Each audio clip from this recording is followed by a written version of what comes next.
Two, 1, 2. Hold up. Y'all know what we gotta do. We gotta do this.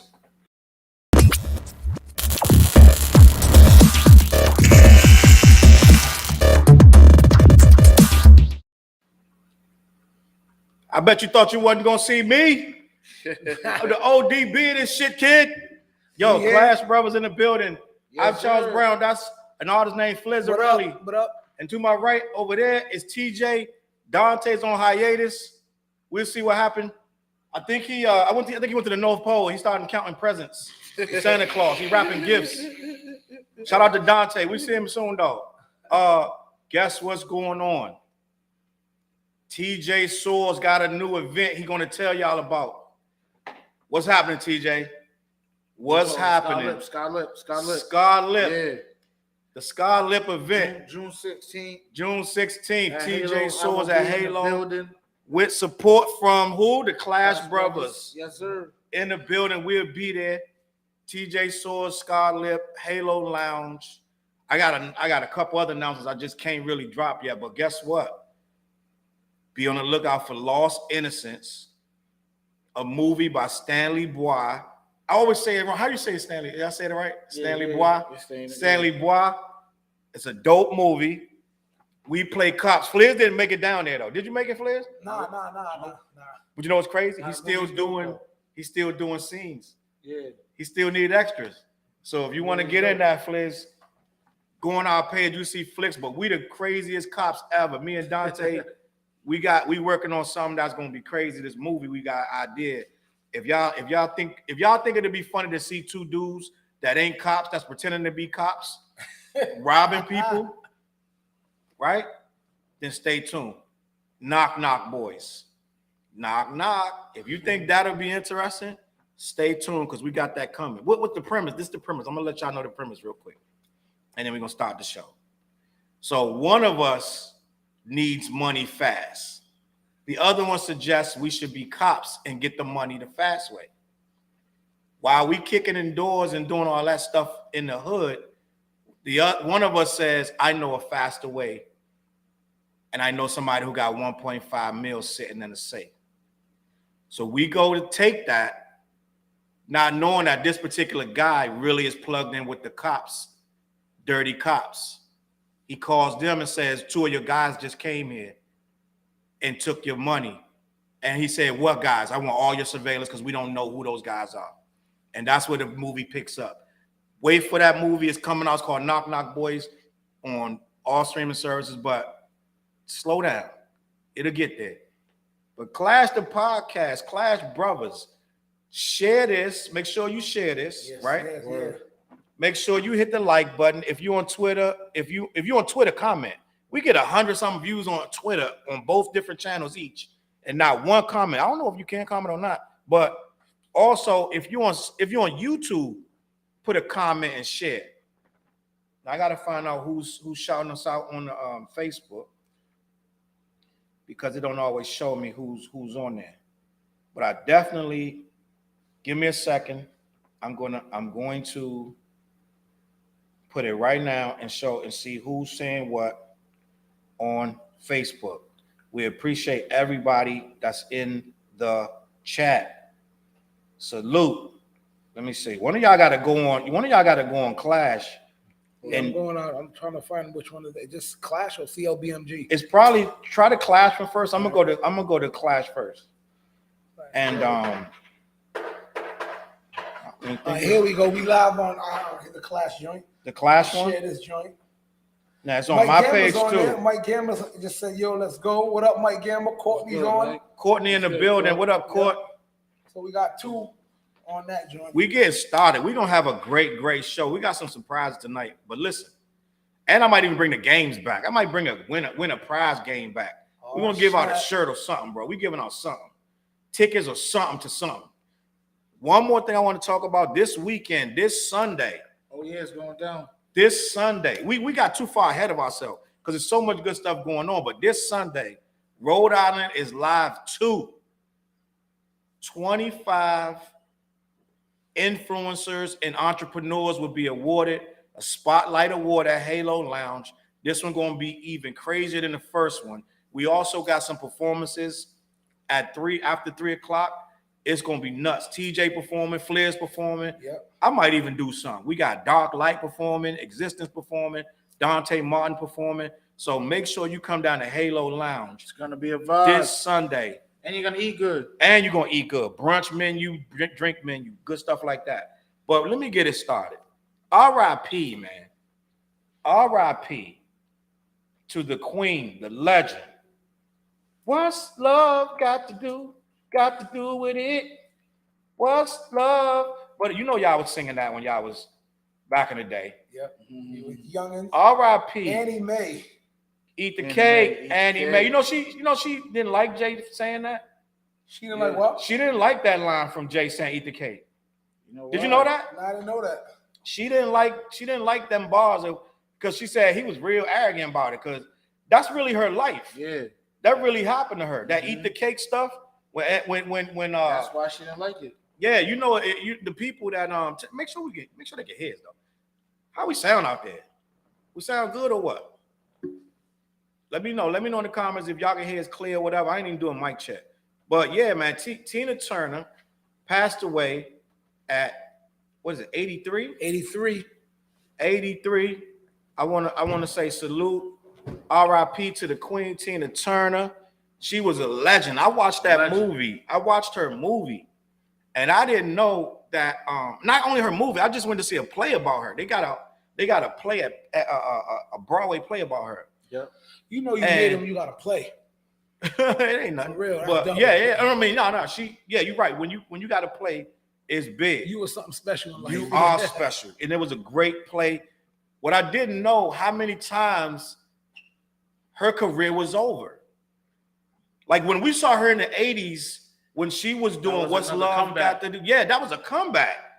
When she did What's Love Got to Do with It, they didn't even think that was gonna work. Mm-hmm. That was a risk. The record label didn't even want to pay for that stuff because they didn't think she actually went to like some German guy came to her and approached her and was like, I got a new sound for you, but it's very risky because it's not nothing you ever did before. Yeah. And they did this. Is that when she did the song with the orchestra and all that? Yeah, the orchestra and all that. And a lot of the stuff, she didn't even like it.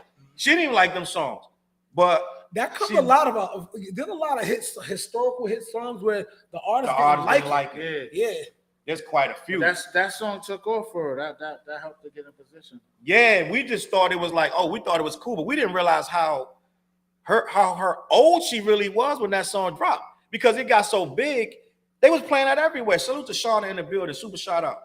But listen, I was when I was little, right? Patricia's in the building. Patricia in the building, and Ryan Voice Harper. Ryan, the voice, what's good? That's my guy. Black Ice. Let's go. So listen, they used to show that video all the time. What's love got to do? And then the other one, We Don't Need Another Hero from Mad Max. Yep. She was the biggest star, and she was already like in her 40s, I think. Had to be in her 40s. So the 80s. Yeah, because that was early 80s. We don't even realize how big Tina Turner was. What year did that come out? I think she was in her 30s, maybe late 30s. About, let me see, I don't know. Because she died at 83. Yeah. So you gotta think when that dropped. I'm taking like 45 years away. Like, yeah, she had to be in her 40s. Hold on, let me think. Let me look this up. So that'd be late 30s, right? Yeah, let me look this up because I know I'm trying to do the math in my head. Like Erwin Bach was doing her music. So hold on. I think she was on some late 30s shit when we were like loving her when we were little kids. Yeah, let me see discography. I remember watching Married with Children, and there was the guys doing that little like cipher him and his boys had there, that one black dude. Yeah. And it was like 1983. 1983? Mm-hmm. I'm mad slow with it, bro. So salute to Tina. So 83, that was what? That 40? Was another comeback for her. She was 40. It was 40 years ago, right? She was 40 because she died at 43. If that was 40 years ago, she was 40. She was 43, correct? No, she was 40 because it was 40 years ago. So if it's she's 83, take away 40. Yeah. She was 43 then. Okay, so she's 43. Yeah, 43, you're right. I thought we were saying she. No, I'm just taking 40 away from 83, and you got 43. So she was 43 at the time of the hit records. Comeback that she was making. Hell yeah, salute. And I loved her in Mad Max. And I loved that movie, even though I watched What Love Got to Do with It on the bootleg at the time. But like in the house. Yeah. Actually, no, I saw that at the movies and then I ended up watching it on the bootleg. Too. That movie was fire. What movie? What's Love Got to Do? Hell yeah, that's a classic. Yeah, classic. We need to do classic, the top 20 classic. Too Hard. Nah, black movies. Classic, well-loved black movies. What's Love Got to Do with It? We could go all day. Color Purple. Like, oh no, you know what? The top 20 movies your mama like. Something like that. You know we can easily do that. Coffee, y'all remember? That's I know about Coffee. Coffee too. That's too young for y'all. Shout out Nicole in the building, sister. That's during the blaxploitation of us. You know what I mean? Say that, yeah. My mom used to take me to drive-in during that blaxploitation era, right? And titties be coming out. Cover your eyes. Bush be coming out. It was crazy. And we used to get on top of the car. They would put we go to drive-in. First of all, they got to sneak you in. So sometimes people didn't believe me, but they would put you in the trunk. Yeah. And see, y'all said yeah, right? Y'all remember that, right? So I was in the car the other day. I was talking to my man. Shout out to Dale. I was talking to Dale and Tasha when they came up here. And I was telling them they used to put you in the trunk and sneak you in the drive-in. They ain't believe me. They was like, nobody did that. I said they used to put you in the trunk, sneak you in the drive-in. And they would sneak you in the drive-in. Then once you get in, then you open the trunk. You get out, right? We survived. Then you get out, you climb, they let you get on top. But you couldn't make it. Did y'all ever get on top of the drive-in, on top of the car? Nah. I never did drive-through stuff with my parents. No? Nope. They would let us get on the top, put a blanket down, but if you start making too much noise up there, you had to get down.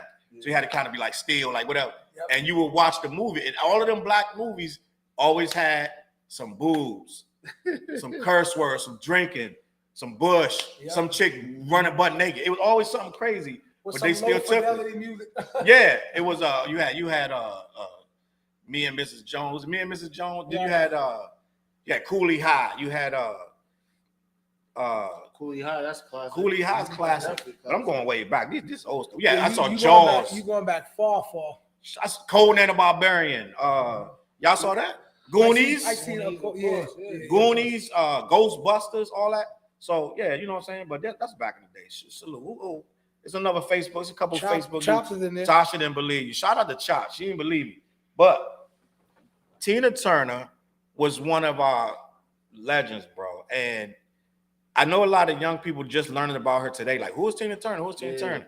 She's been overseas for a while. She's been living over there. Was she? In Germany or something like that. UK, somewhere over there. Okay.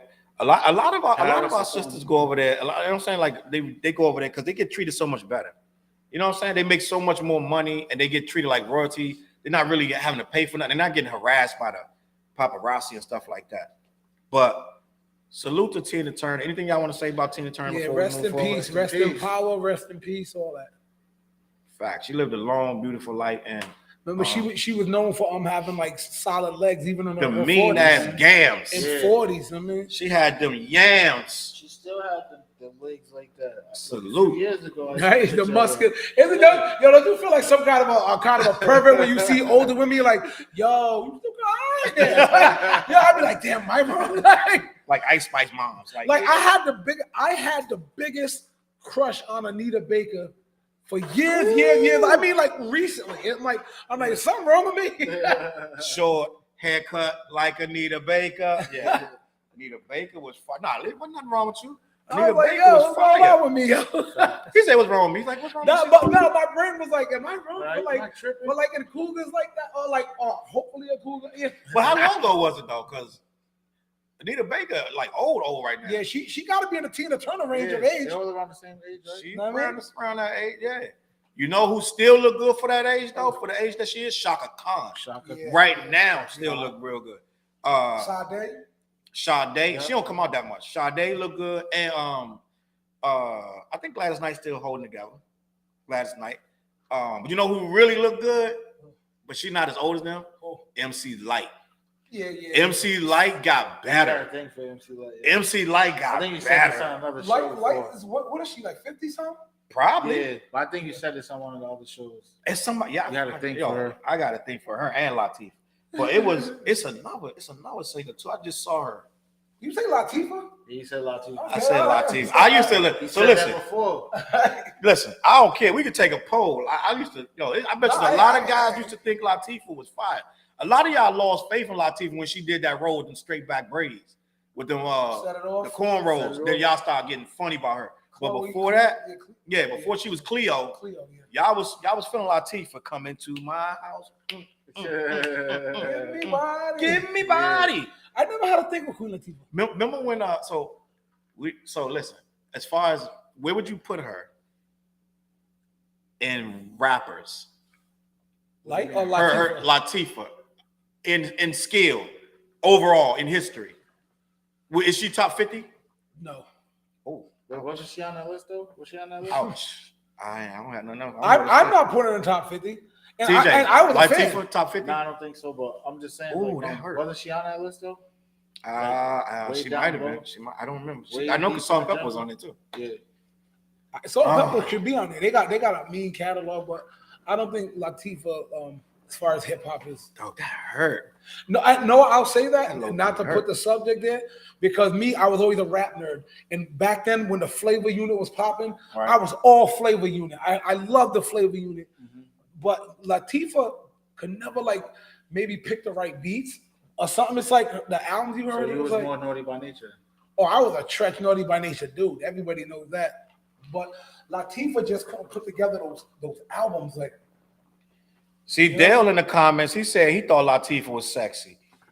I used to have a low key crush on her, but that was a long time ago.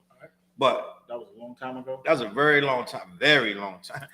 Y'all remember a singer named Smooth? She was the girl. You know that you've been played. You know it. You know it. Well, all of y'all out there, if y'all ever YouTube, her name was Smooth, and the song with "You've Been Played." I remember when that video came out. I must have been going through puberty or something at that point, because I remember talking to my boy Kenny Carroll watching that video. Shout out to Kenny Carroll, if you're watching this. But dog, we were watching that with jaws dropped, because this is like maybe 1990. What was she doing in the video? She was like a pretty girl with the Daisy Dukes. But this is at the beginning phases when girls would leave them unzipped and opened. And she was the first one I ever see do that. I was like, oh, I was a young boy. I was like probably just fresh off of middle school. I was like, oh Lord, what am I watching? I can't control myself. Yo, her name was Smooth and the song was called You've Been Played. Oh, I think I know what you're talking about. You know it. You know that you've been played. Wow, you going way back. And she was a rapper singer. Yeah. That I think that was my official first rap girl crush, with her. I think I know who Chop. you're talking Of course, about. Chop knows who he's talking Chop, about. Chop, you know what I'm talking about, right? Yeah, Chop said she was sexy as hell. Yeah, Smooth. Yeah, thank you, Chops. I'm glad. No, Chops, you are a official hip hop historian, dog. Yeah, we gotta get Chop and Slack in the same room. Say less. I think that I remember. I'm about to pull her up right now. Oh, my man Del said he agrees that Latifah couldn't put together a great album. That's what's up, Del. You know what? I can't. That's why I can't really argue with it. Her album sold off for the singles that got released. Oh yeah, that just another. She had big singles. Oh, I know this girl. I'm about to put her up on the screen right now. You know that the female Mac. Yeah. Like, yeah. That was my first hip hop crush. I think I was just hitting puberty or something, because I remember I couldn't control the feelings. It was like, wow, I couldn't control the feelings. I just wanted to watch her video. If her video came on, don't talk to me. I was like, I found her. Yep. I found her. Needed my napkins on. It was like, she's on, son. She's on. Here she goes. Smooth, like, mind blowing. Ooh, wait. Nerds. That's her right there. Let me see. Yeah, Let me move this. Ooh, she's bragging. Okay, Smooth is mind blowing. When you get a chance, look up her video. The one I'm talking was You've Been Played, and I mean, compared to today, it's no longer that sexy hot video, because today the envelope has been pushed so far. Yeah, they look crazy right now. But at that time, it was like that was pushing it. Like, oh, because we got this now. We got this now. Oh, You said Sweet Tea. Sweet Tea was Sweet Tea was bad too. Sweet Tea wasn't messing with that chick right there though.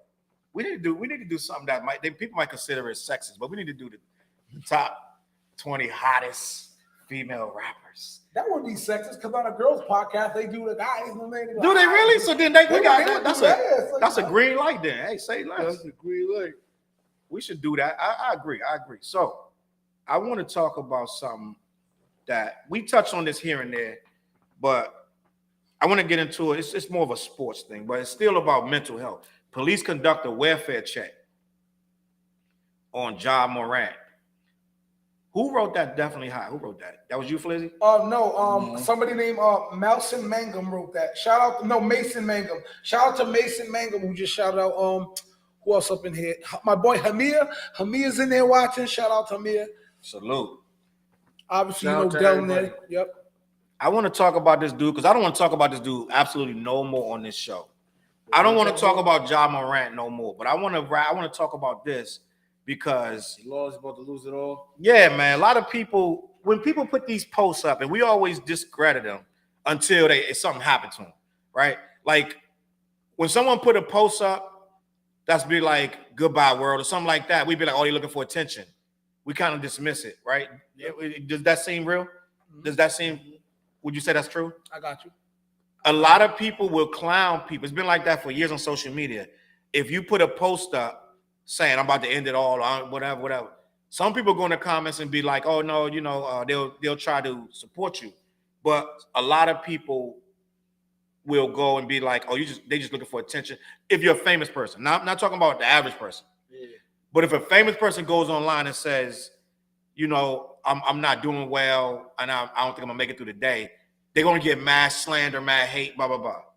So this happened to Ja Morant, and they had to do a welfare check. I want to talk to you about it real quick. But Ja Morant is the guy he's a basketball player who almost, he got suspended. I don't know how much time did they announce how much time he got suspended? No, for? Not yet. Because talking big numbers. They're talking.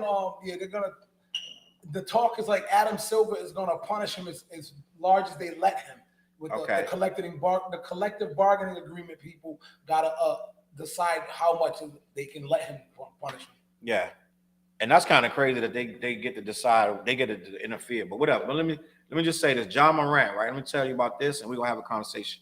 Police in Tennessee conducted a welfare check on Memphis Grizzlies star Ja Morant following a cryptic message on his Instagram account Wednesday, with officials telling ESPN he's just taking a break from social media.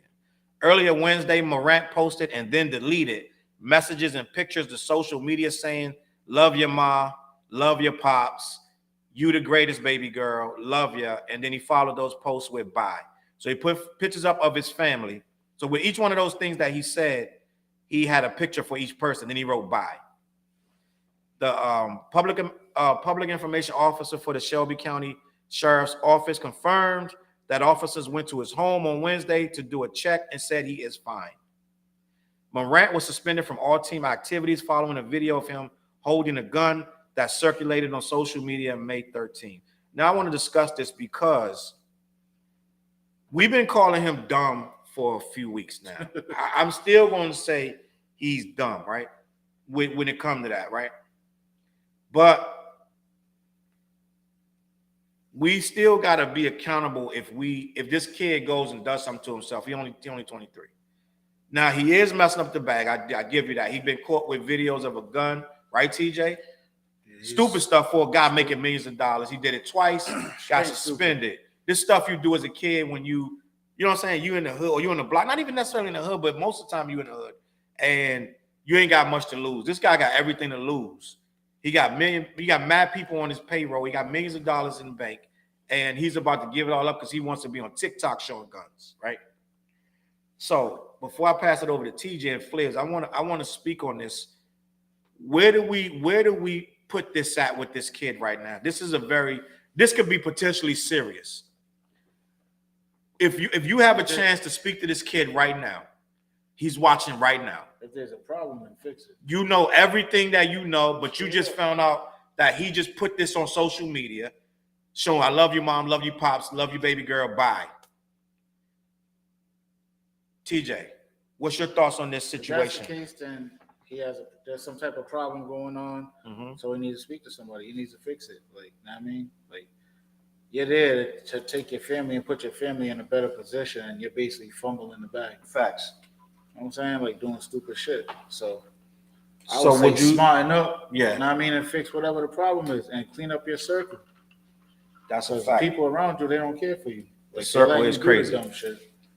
Flares, what's your thought? What's your words to Ja Morant right now? On Ja Morant. Take your time, young man. Mama used to say, because you know it's kind of when, you know how I always say if you win the lottery, I'd say you learn to go away. Mm-hmm. Don't do anything. Don't make mistakes. Go away. Get away from everybody because you're gonna have new friends and new family who you didn't have before. Ja Morant is, I think he is a young man who all this power per se was thrust upon him dumb quick. Right. Like, so now it's like he's scrambling. The friends are around him, and he is hip hop driven, and the hip hop he listened to is gun driven. So he's out first. NBA YoungBoy. Yeah, the beam on the Indiana Pacers, all that stuff. Then the fighting of the kid, and then the guns twice. Everything he keeps getting all this very like hood ass trouble. Yeah, like so it's like, listen. Take a step back. When I say take your time, treat it as if you won the lottery. Take a step back, evaluate who's in my circle. All right, only people who need to be in my circle. People want to tell me the truth. Anybody who's telling, oh yeah, we gotta be cool with these hammers. No, see, that's what I'm saying. You gotta at some point you gotta get older. I know he's still a young man, but unfortunately, you no longer have the time to slowly grow up because you've been thrust into a power position where you have to take responsibility. You know? So, you know, if I had to talk to him, that would be my words. Take your time, step back. Don't try to be Ja Morant. Y'all seen the Bobby and Whitney movie, right? Mm-hmm. One of the dopest lines in there was when Bobby. Talking the one that just came out? Yeah. I just watched that yesterday. It was real good. That was banging, right? Banging one of the lines when Bobby told Whitney, you don't have to be Whitney Houston to me. Yeah. Because I know we both from the hood or whatever.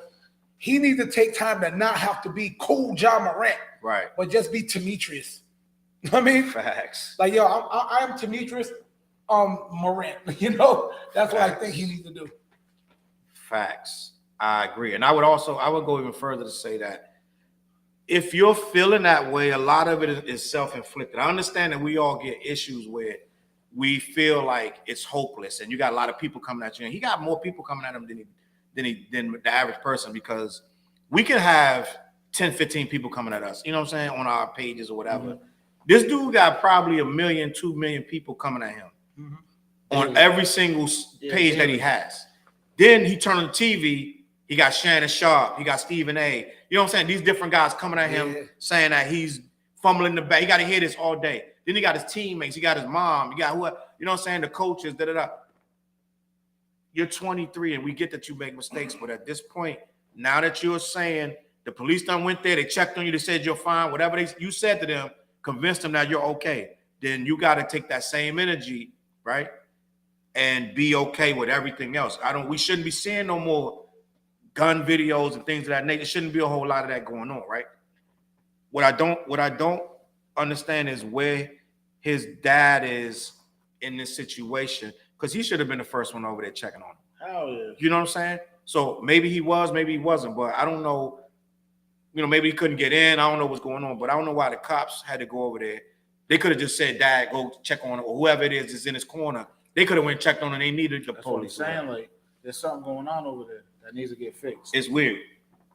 It's very weird. But I'm going to say get some help, straighten yourself up, change your circle before they hurt you.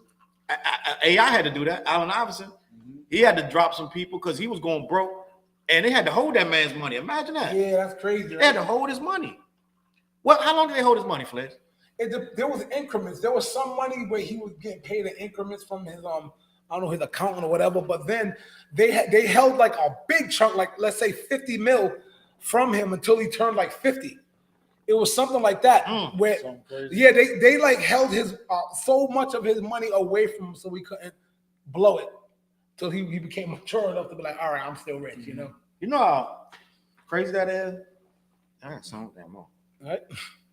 You know how crazy that is that they got to tell a grown man that you can't have your money until we feel like you're old enough to deal with it? That is, to me, that's crazy, bro.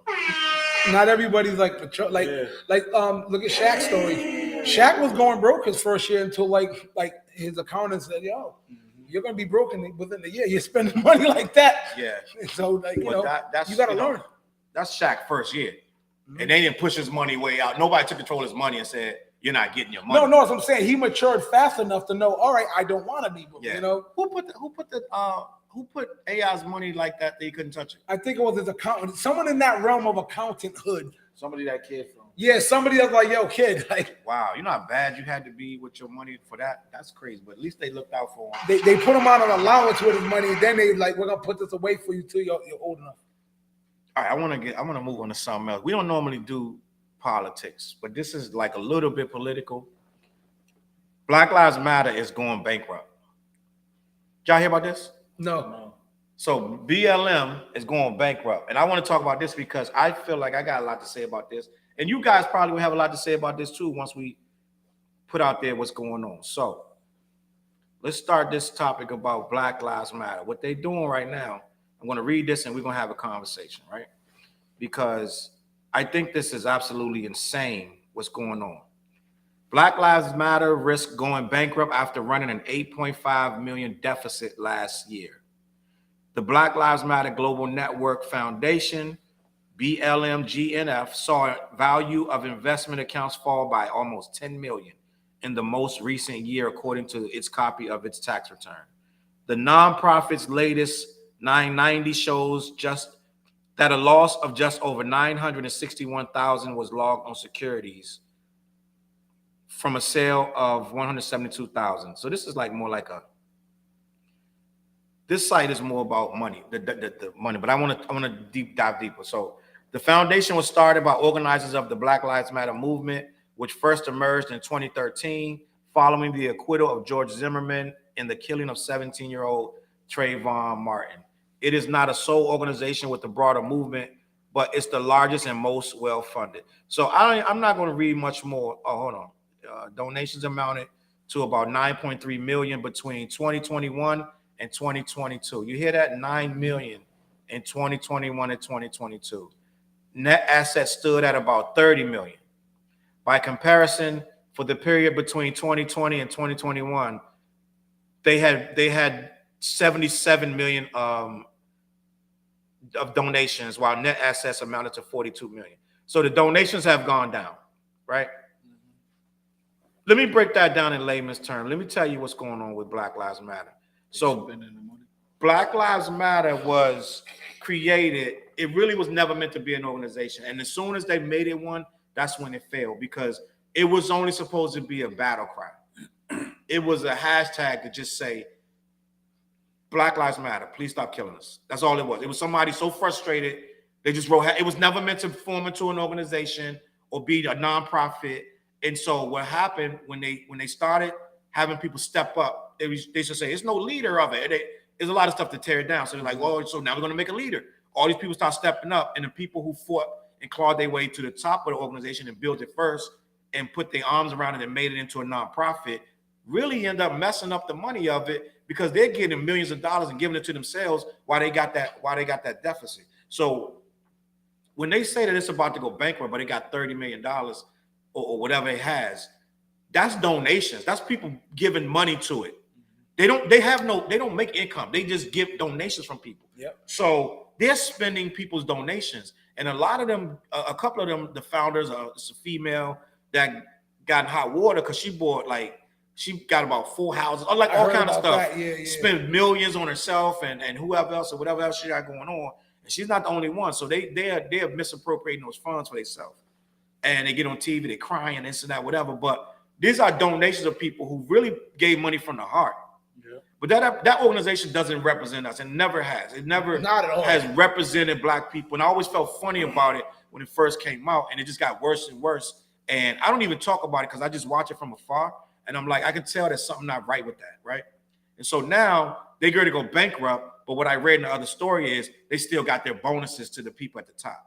So they're going bankrupt, but you're still giving $1 million bonus here, $1 million bonus. So you know what I'm saying? They're taking care of themselves, but they're going to file Chapter 11 and go, or whatever it is. I don't think it's Chapter 11 because they're nonprofit. But they're going to file bankruptcy, but somehow keep their bonuses. So it's like they drained it and milked it. So now they're not even getting, when they used to get 77 million, now they're getting 9. You know what I'm saying? They're not getting it, but that should be more than enough to carry what you're doing. Yeah. But for somehow you're gonna go bankrupt with $9 million of donations, right? So who wrote that? Is that Chop? He wrote, "Isn't Black Lives Matter actually have white folks at the head?" Yeah, that's true. I believe some of them are. I believe some of them are. No, he's right. But the girl that's the biggest. So who's at the top of the food chain? I don't even actually know, but I believe it actually might be white women. There's a black woman who got in a lot of heat for buying those houses and things like that in rich neighborhoods, and she really got herself in trouble because of her spending and just doing a lot of extra stuff. So I don't know who. I don't even pay attention to who's the head of it or what have you, because I really, like I said, I don't really put no faith in the organization. But I just wanted to say that because a lot of people are still donating to Black Lives Matter, and a lot of people are still thinking that they're doing good work. The NAACP been doing work for 100 years, and they don't get the donations that Black Lives Matter get, because Black Lives Matter is the loudest and they're the most aggressive with it, I'm assuming, and they're the cool, trendy thing right now. So I'm gonna go around the room real quick and I'm gonna ask TJ. We're gonna get TJ's word. We're gonna put TJ's spin on it about this Black Lives Matter, who are getting our funds from their own people, and now they agree to go bankrupt. It just looks like they mishandled all the money. It looks crazy. But yeah, they mishandled the money. So that's basically what it boils down to. Should we stop giving to them, or should we never have started giving? I never gave. I mean, yeah, I might.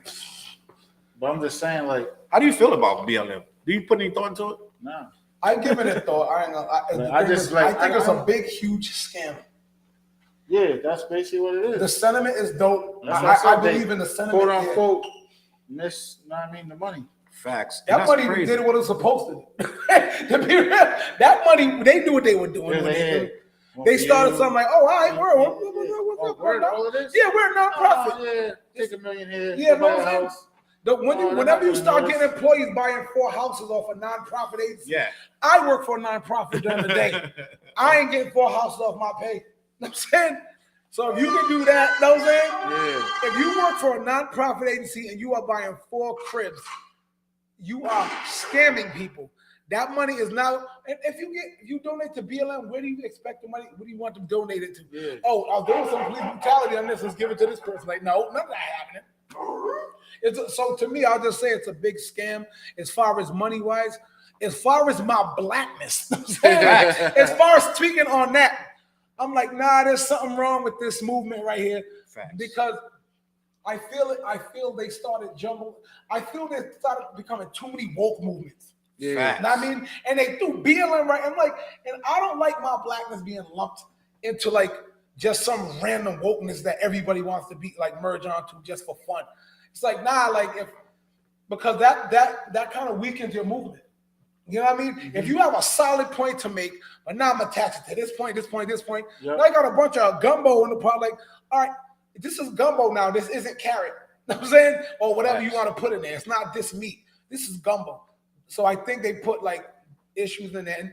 And then what happens when that happens? People get fatigued. Right now, woke fatigue is going on, like it or not. Yeah. People don't want to hear no woke shit no more. Like it's dry and draining you. Like, facts. And I hate that they use that word woke now as that's a race. The way they use it now, it's a racist way to say to down what our experience is. No one black says that no more. They're not like, no one's going around all day, oh, you just ain't woke. We woke. Like that's not even in our lingo no more, because it got taken from us and appropriated. And now they're using it for every hipster at the coffee shop. He's woke now. So now what happens is they're using that. That's a dirty word now. Now they forming laws against wokeness. They literally got a law against wokeness on the book down in Florida right now. So it's like wokeness has become a dirty word now. And instead of just being smart about what's going on, now you got to be looked down on a word that really wasn't spoken to be. It wasn't a bad word. Now it is. It's crazy. Yeah. But BLM should have been something so great. That could have been it could have been great in the NAACP, right?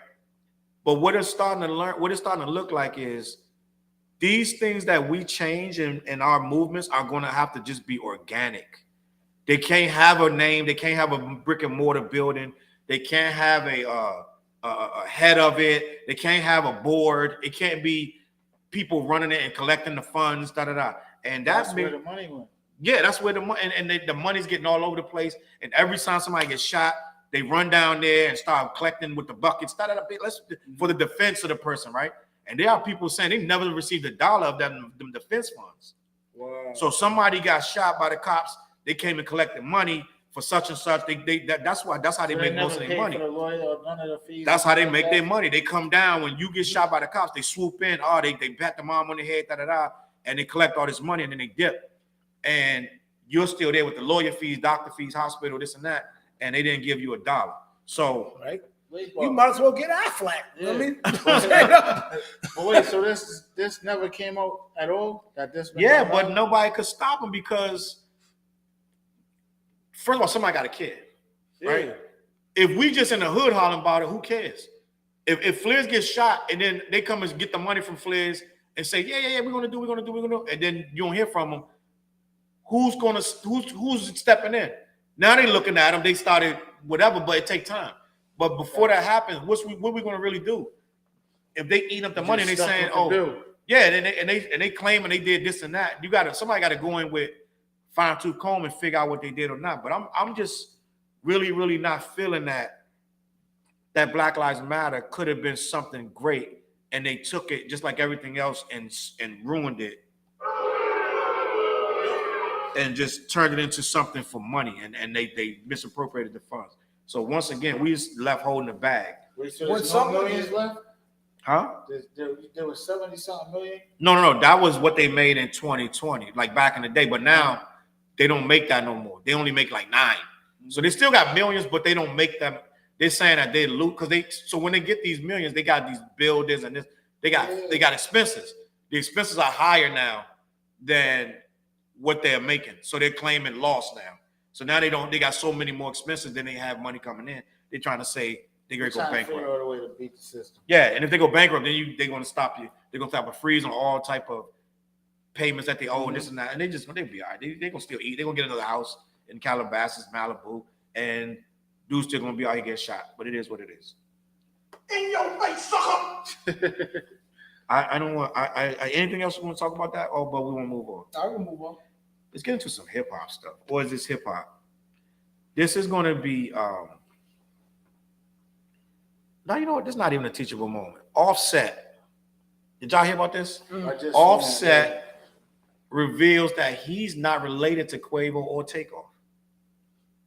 Ain't that crazy? That they're not blood cousins. We've been saying that for years, that they've been cousins.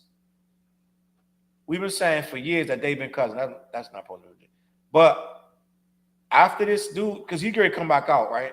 After this dude did all this back and forth with Quavo over the Grammy. Remember he was fighting over who was going to do the song at the Grammys and this and that. I didn't even understand that because he's not even on the song. So what's he supposed to do when he goes out there? I know. He wanted to come out. I didn't understand that. Yeah, he wanted to come out. I don't know. But I think that he is coming out with he's going to come out with a tell-all. Like he's going to discuss everything. And let me see. Let me get this picture up real quick. So this is the picture of the memorial at the Grammys, yeah. Right? Get this up there real quick, and then we're gonna have this conversation. But I thought this was interesting because I feel like for years. So they're not cousins at all. They've been telling us that these dudes is cousins, but apparently not. So let me read this real quick. Where is it at? Offset reveals he's not related to Quavo and Takeoff. And I thought this was interesting because the simple fact of the matter is the whole premise of the breakup was we family, supposed to be the family. Mm-hmm. And they was blaming Cardi B and everybody else. And these dudes ain't even related. That's kind of crazy. So let me read this real quick. Let me get this other picture up. But that's all three of them. For years, fans believed all three members of Migos were related, but Offset is laying out the truth, saying he's not related to Quavo and Takeoff at all. Offset recently sat down for an interview with Variety where he confirmed Quavo is in fact Takeoff's uncle. But the long-believed notion Offset was Quavo's cousin isn't true. Still, Offset's got a strong bond with Quavo and Takeoff. Offset was a classmate of Quavo's when they were growing up in Georgia, with Offset hanging out with Quavo and Takeoff when Offset was in the 6th grade. They all became thick as thieves and ultimately formed Migos. In the Variety interview, Offset gushes about his last collab with Takeoff and his new back tattoo honoring his late bandmate. But he gets emotional when asked about Takeoff's shooting death and shuts down. So I want to say this is a teachable moment. You know why? And this is going to be the teachable moment of the night.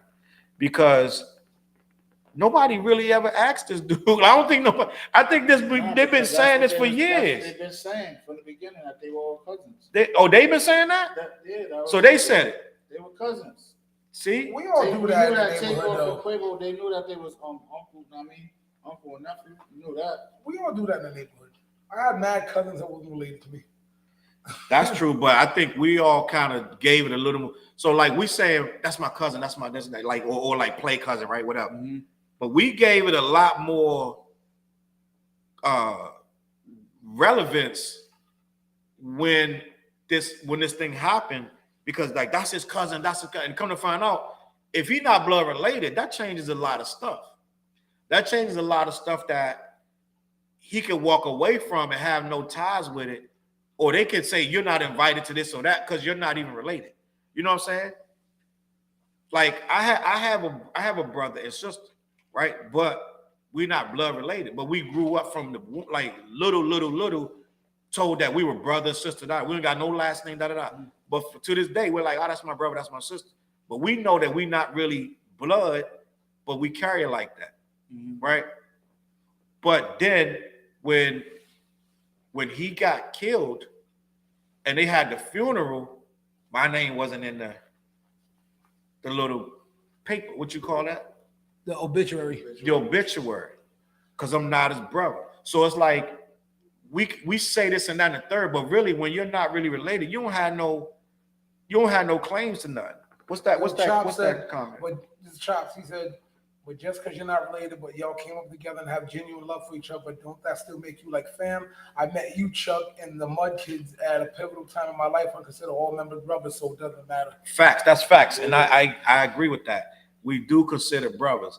But when it comes down to legally or what have you, Offset has no legal claim to nothing that this kid has, as far as blood ties.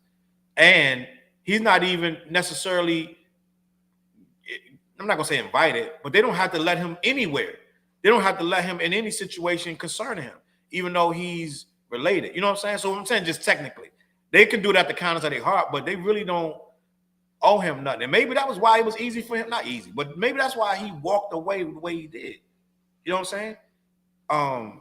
When he left and went like solo, it seemed crazy. I'm like, damn, they family. Why would family walk away? But then now it come out that they're not really family. So then it makes sense why he moved on. Not saying that that's the only reason. There was other reasons and things of that nature. There's so much stuff that goes on behind the scenes.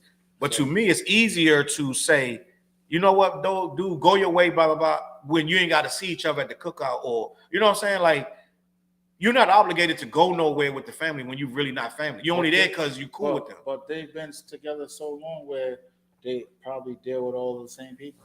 It's possible. So they're going to bump into each other. They're going to be at the same spots. You know what I'm saying? That's true. It's to a degree. Now, if I'm living in New York, where I believe he's living at, and if they down in Atlanta. I think they're in LA, like because Cardi and Offset got a crib in LA. Okay. All right. So he not down there with them. So he don't even need really seeing them circles that he used to see back in the day. Unless he go back home. You know what I'm saying?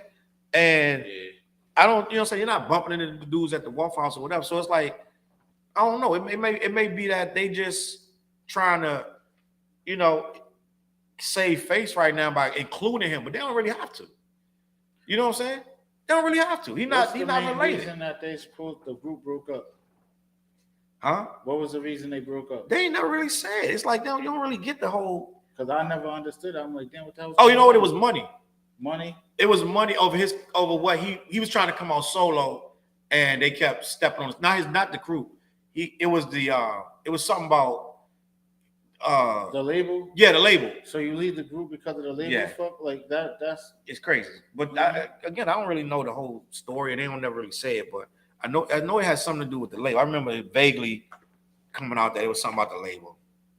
That's another thing. That's what I'm saying. Like that go to show you, it ain't family to me, in my opinion. You know what I'm saying? The QC situation. Yeah. How many families separate over music or stuff? You know what I'm saying? Like when they families, like the Jacksons still together. You know what I'm saying? Like when they family, the bar is still together. So it's like it's hard to just separate when you family. And I go this way, you go that way. Like even when Michael, I'm gonna still see you at the cookout. Yeah, even when Michael was solo, he still had him on tour with him. So it's like, you know what I'm saying? When they family is a little different. That's even like with the New Edition situation. You know what I mean? What about it? What New Edition? With New Edition, they all broke up, right? Bobby Brown left, whatever. Yeah. Bobby Brown got the hottest record right out, like a year later after that, right? They got to go on tour together. They did. They took a while though. It wasn't a year later, but they took a while. It was a year or two later. Either way, he had a number one record at the time. He had to go. They going on tour together. Facts. But they fought a lot. They did on tour too. Yeah, they broke up again too. They broke up again at one point too. They got back together. Yeah. They fought a lot, bro. But guess what? They got like, you know what? Fuck you, nigga. But we gonna go on stage, sing these songs, and get Facts. money. Matter of fact, I think they was fighting at one of the shows on stage. Really? Yeah, that's the old shit. Yeah. New That's Edition. the old shit. That shit was like that was in a movie. Yeah. Look at the movie. I think they might have been like Houston or some shit like that. Yeah. Like that. I think they was fighting at one of those shows. But I don't know, man. I don't know. Anything you want to add to that, Fliz, before we move on? Nah. The Offset situation? Nah, man. You know, but it's still rest in peace. You know what I'm saying? Takeoff, rest in peace. And hopefully these dudes work it out, because when you really, even whether you blood related or not. I thought they was gonna work it out, yo. Especially after the Takeoff situation. I thought did they too. was gonna work it out. I was honestly thinking, oh wow, yeah, they might do something at the Grammys. You know what I'm saying? To add him too, maybe it could have been a remix or something. But I was like, damn. When I seen the whole commotion, I'm like, oh, all right, yeah, it's not going down. Yeah, and I don't know. So we don't know how deep the issues are, though. We don't know. But rest in peace anyway, and hopefully they work it out. Chop, to answer your question, Dante is on a sabbatical tonight. He probably missed this week and next week, and he'll be back after that. But yeah, you wrote that he's not here tonight. He's not here tonight. You're right. I don't see him here. He's not here tonight. But he'll be back either next week or the week after. You know what I'm saying? Sometimes Fliz ain't here. Sometimes TJ ain't here. Yep. Sometimes I ain't here. Sometimes, you know what I'm saying? People got lives. They do what they do. But I want to move forward, man. This one kind of sad to me, bro. And I can't believe this, man. What happened with Fetty Wap? Fetty got 6 years. Fetty Wap got 6 years in prison for drug trafficking. And I want to discuss that real quick, because this dude had it all. And I know his career wasn't what it was when he first came out, but he still had a major run. And he just had a big record about a year ago. He had a big record right before he got arrested. Yep, he was about to make a transition back into the situation, and yeah, he got arrested at the what was it, at one of those festivals. He had a big record at the time. So. Facts. Now this one is a real teachable moment right here. I feel like he went backwards, bro. You know what though? Let's talk about it. Let me read this, and then we're gonna talk about it. Fetty Wap sentenced to 6 years in prison for drug trafficking conspiracy.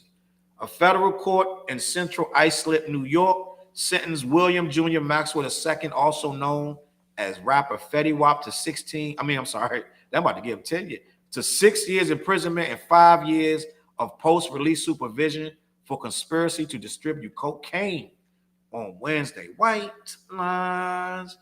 According to a news release from the U.S. Attorney's Office in the Eastern District of New York.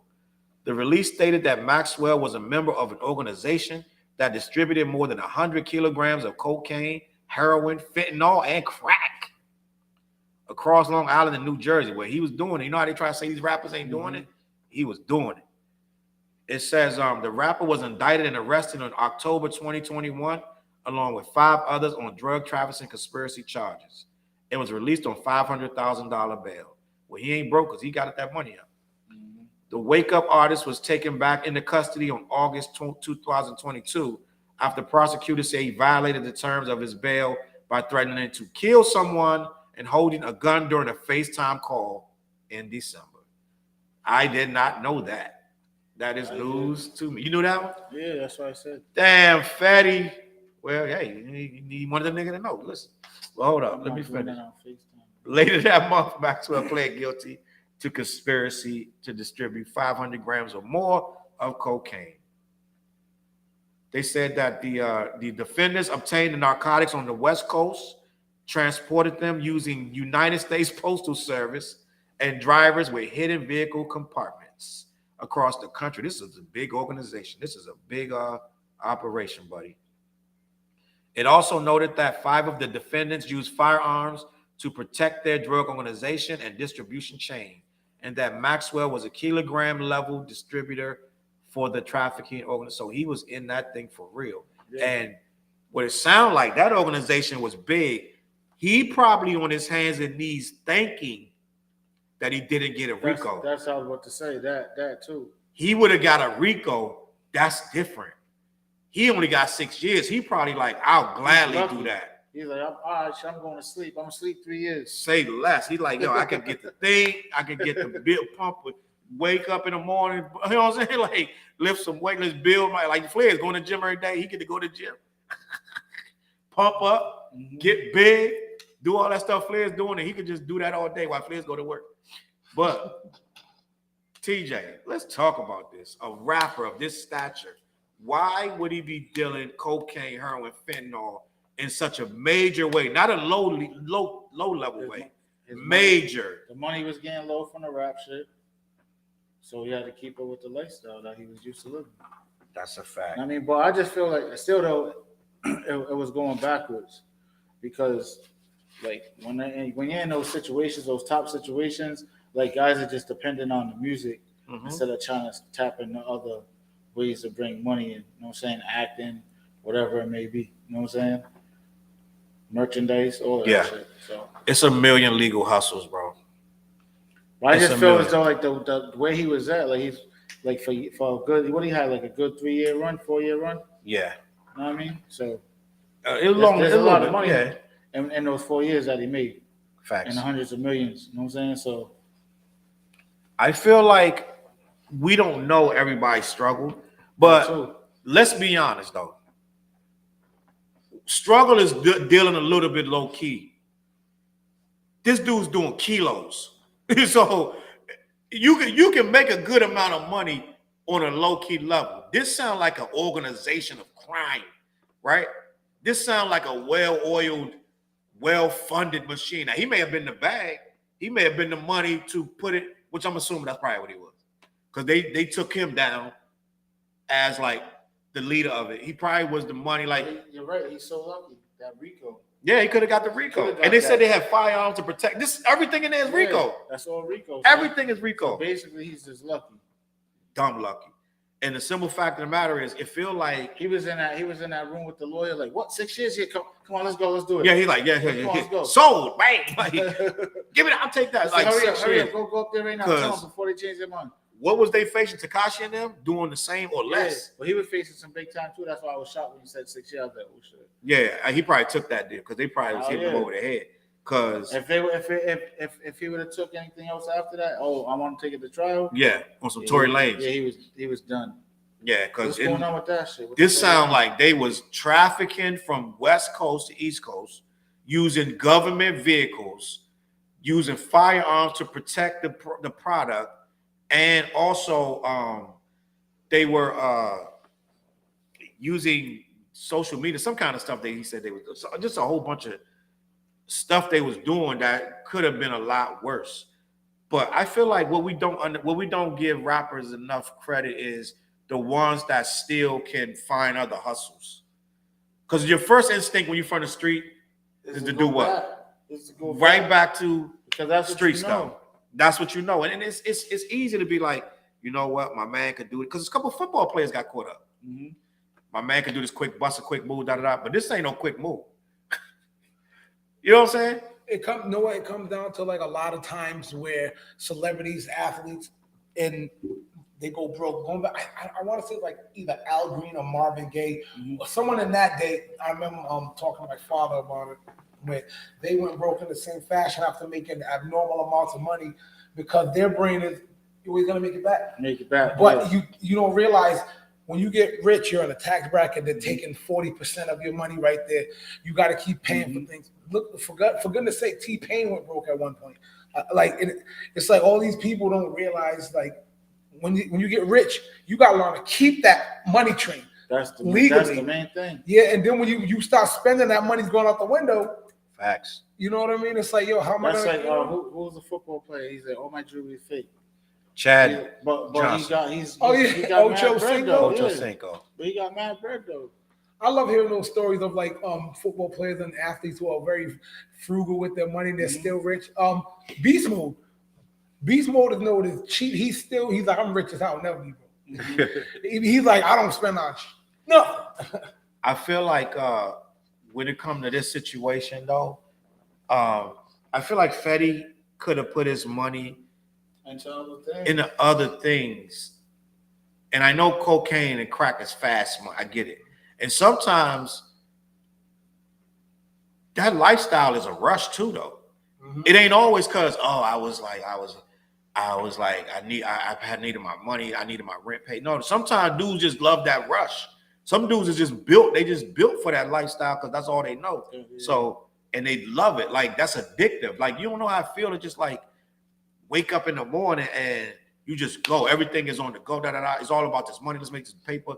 Then you're going to spend 50 grand in the casino, and you know what I'm saying? You got girls that's coming and you throwing money or you giving them money to go shop. A lot of stuff is a rush to be in that lifestyle. That's probably what he was feeling, was that rush that you get when in that street life. But it has consequences, and he found out. So the question is his career over? Nah, what's going to happen is he's going to come out and probably have more respect when he get out than when he went out, which is crazy. I think when he get out, he going to get the Bobby Shmurda treatment because I don't think he probably not even going to do the 4 or 6 years. He might do. He's in New York. He can do like 4 of that. He might do 4. I mean, I don't know. Is it federal? They doing all this. Is it feds? I don't know. If it's feds, he might end up doing most of it. If he's already sentenced to 6 years, he might do 4. He could get out. He could get out in 3 if he. You know what I'm saying? A lot of stuff go his way. Put it like that. Getting a halfway house. Feds is gonna be 80% of the time. Yeah. They already said they're putting him on probation and watch after. He could get that early release for that. You know? He's gonna have a hard time moving around the way he wants to move, or money, to do music, or do whatever. Yeah, I think that he. I be NBA YoungBoy in it. I be dropping crib. Videos in the crib. Yep. But you know what's crazy about that? It's a lot of rappers talking about doing all that. He don't really be talking about a lot of that. Nah. And he really was doing it. Like you got Pusha and Freddie talking about all these keys and Fetty Wap. We didn't see that. Fetty Wap was the one really doing that. You know what I'm saying? And we give a lot of respect to the dudes in the hood that's doing it at a high level. Just it is. Well, I'm sorry, people. It's just in the hood. We for some reason we revere that, right? But lack of father figures. When we see a rapper do it and get caught, what we say? Wow, he could have did it a different way. But in the hood, for some reason, we respect that when they not a baller or a rap, when they doing that just because that's what they do. For some reason, they get more respect in the hood for some reason. And when he gets out, he's gonna get a level of respect for that. And they probably gonna be looking for him, you know what I'm saying, to plug him right back in, which hopefully, Lord willing, that's the other thing. When he get out, what he gonna do? That's what I'm saying. Is he gonna run right back into that bag? You know what I'm saying? Like, if that's all he know, then his money really gonna be funny because that's 6 years of nothing. No, man. when you think of this moment in time, when you got like this many rap friends, and I'm not saying you want to take loans, right? You're not gonna take a loan. Yeah, but Fat Joe did it. What did he do? He did. I'm saying like when he got back when he did his time, right? He was hit. You know what I'm saying? Yeah. He had people with him. He did favors for people and stuff like that too. So I mean, motherfuckers put him back on his feet. Well, that's what they can do. This, boom. You know what I'm saying? Or I don't even want to hear that's just for you. Like, you've been so solid with me. Like, here, just take that. Like, you know what I'm saying? Yeah, if somebody do that, now everybody don't always do that, but hopefully somebody look out for him. Jay-Z somewhere. I don't know the type of relationships that he had. You know what I'm saying? Like, but yeah. So I don't know, man. It can be. They can if they solid with him like that. He come home and somebody be like, hey, that's you. Okay. So speaking of Fetty Wap, I want to have some fun right now. And I know Chopper's in the comments or whatever. Fetty Wap is from Jersey, right? Was he from Newark? Newark. And I know we did this. I know we kind of did this. This was about a year ago. We did it a long time ago. Jersey rappers, man. I want to talk about Jersey rappers. I want to get some names, bro. Can we get to 20 dope Jersey rappers? Are there 20 dope Jersey rappers? I know there's way more, but I just don't know if they're from Jersey. But I know Jersey's solid with rappers. Definitely got Reggie. I know I can myself get about 10. Yeah, so all of the Fugees, right? Yep. Add them in there. We name all of them? Tretch. All three? Naughty by Nature, whatever. Proswell too? I'm just going Fuji. I'm throwing that group is legendary. Yeah. Fugees, Redman, that's 4. Yeah, Tretch, yep. We might struggle. Hold on. Redman. 4. What about Joe Budden? Joe Budden is 5. What's the group? Not Black Moon. Schoolie D. No, he from Philly. Homeboy, he's the mayor right now or some shit like that. Fucking from not Black Moon. We wildin'. Chop, you got to get in the comments, Chop. We can't name 20 dope Jersey rappers. Lords of the Underground. Lords of the Underground. Oh, yeah. Okay. All right. Lords of the Underground. Here come the Lords. Yeah. All right, so, all right. He's a mayor or something, some type of something. Something right. to do with something. So we got Queen Fugees. Latifah. That's so Fugees, Lords of the Underground. That's 5. Redman is 6. Yep. Joe Budden is 7. Yep. Queen Latifah is 8. I thought Queen Latifah, she from Jersey? I thought she's from Jersey. Okay, that's 8. Yeah. Who else do we say? Yeah, I can't. I'm sure there's way more Jersey rappers. I just don't how know. about any of the Outlaws? We only got Outlaws, 8. right. Hold up, Fader, bro. you got We got 8. The Outlaws. They're from Jersey. Is it Young Z? Outlaws. Napoleon. How many Outlaws is it? It's 3. Not as 5 of them. It's like 5, but we can't name all. But not Napoleon, Fatal, and what's Tupac's stepbrother or that the one that got killed too? Napoleon, Fatal, and oh man, I'm bugging. Sorry, y'all gonna have to Google it. We wilding right now. I think we just sleepy, bro. Nah, because the other one? we ain't even. We just barely got 10. He got killed right after Pop. Fatal, not Fatal, but it's 3 of them. They're all from Jersey. Okay. Yeah, we got Lauryn Hill, Tretch, Shaquille O'Neal. Oh, you said Tretch? That's 11. We counting Shaq after all that conversation. Akon, yeah. Russ. Hold on. Slow down. We counting Akon. I'm just going by Google. I'm just Googling. Akon is from Jersey. Oh yeah, but we calling him a rapper. Yeah, Rod Digger, Pace, one of them. That's right. Rod Digger, Pace one. Now we cooking.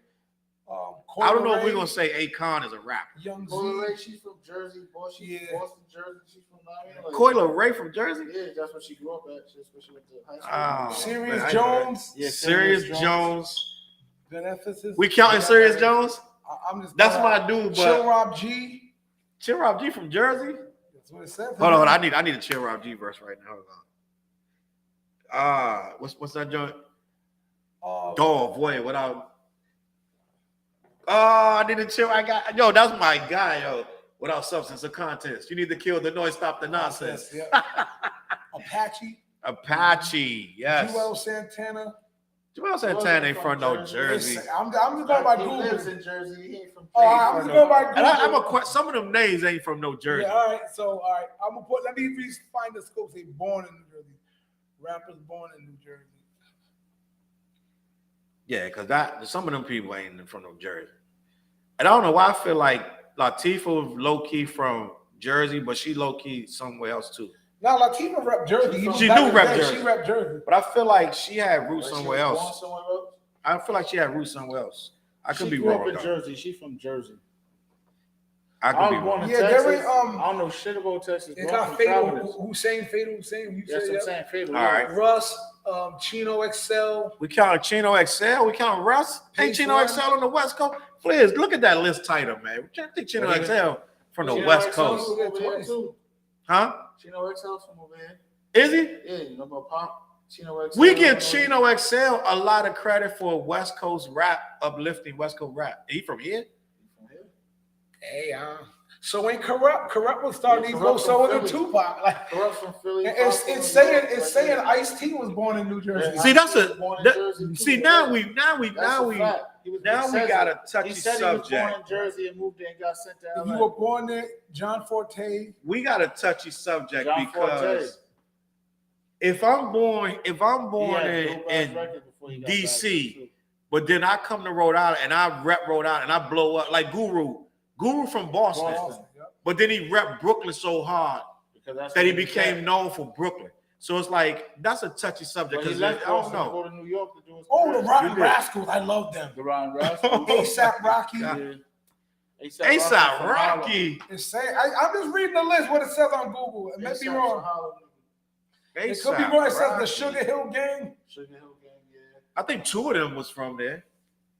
I know one of YZ. them. I think all three of them might have been. You don't remember YZ? I remember YC. Come on. The hood's been good to me. So far. Yeah. You're never gonna turn my back.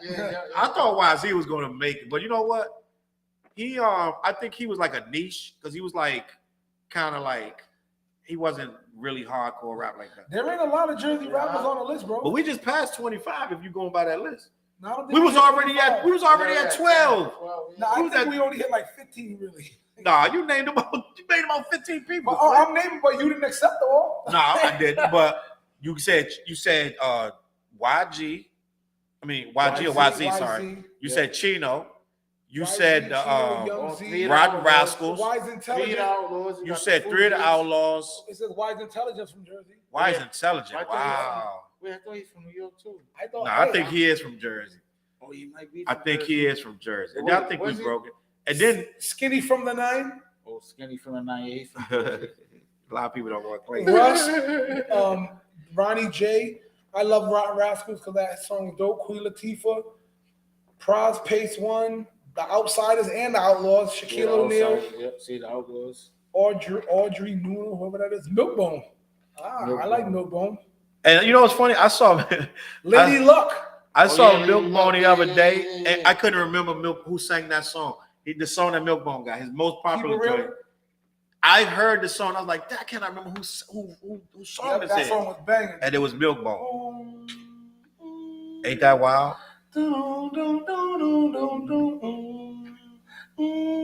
It's crazy. I don't know. Yeah, I think that's what the best of Jersey, bro. Wait, Ali B, what's homeboy's name? Ali B. Damn, what's his name? Yeah, he from Jersey too. Chi Ali? No, not Chi Ali. Ali. Damn, what's his name, yo? Ali Shaheed? Nah, he's tried. Wait, hold on. I'm about to tell you right now. Let me go on my YouTube, bro. Let's see. Oh, Aquiles? Is that his? I don't know. There's something says Aquiles right here. Hold up. But yeah, I think that's all so we giving me. All right, we got enough. I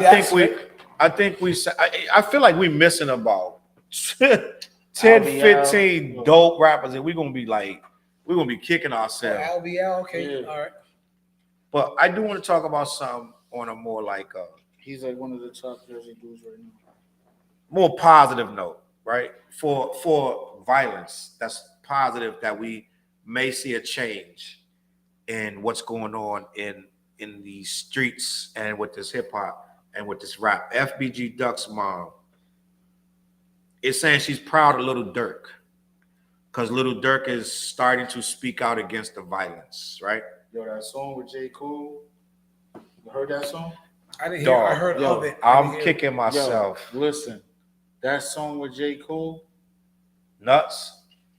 Yo, that's something I would do. So I'm like, yeah, that's a vibe right there. Like for real. That's a vibe with the kids on the hook and everything. Yeah.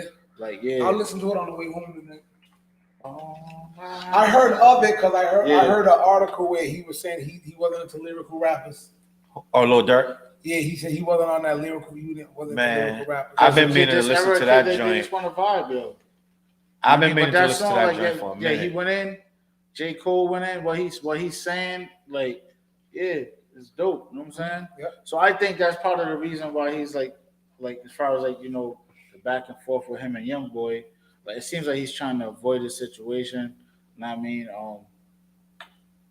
Because that can go all the way bad. Like, yeah, it's crazy. Bad. If I was a J. Cole type of rapper, like no. But J. Cole in his verse, he said that shit. He said, "Dirk told me he on some positive shit." That's how the song started. You know what I'm saying? Like, yeah. I mean, I don't think I accept. That's one of my favorite songs right now. And you know what's crazy, TJ? I'm kicking myself because I meant to listen to that last week and I still haven't. But I know it's crazy. I know it's crazy. I want to hear what the album is. You know what I'm saying? Like, to me, like, I like NBA Youngboy's album, right? But I feel like NBA Youngboy right now, and I fucks with NBA, right?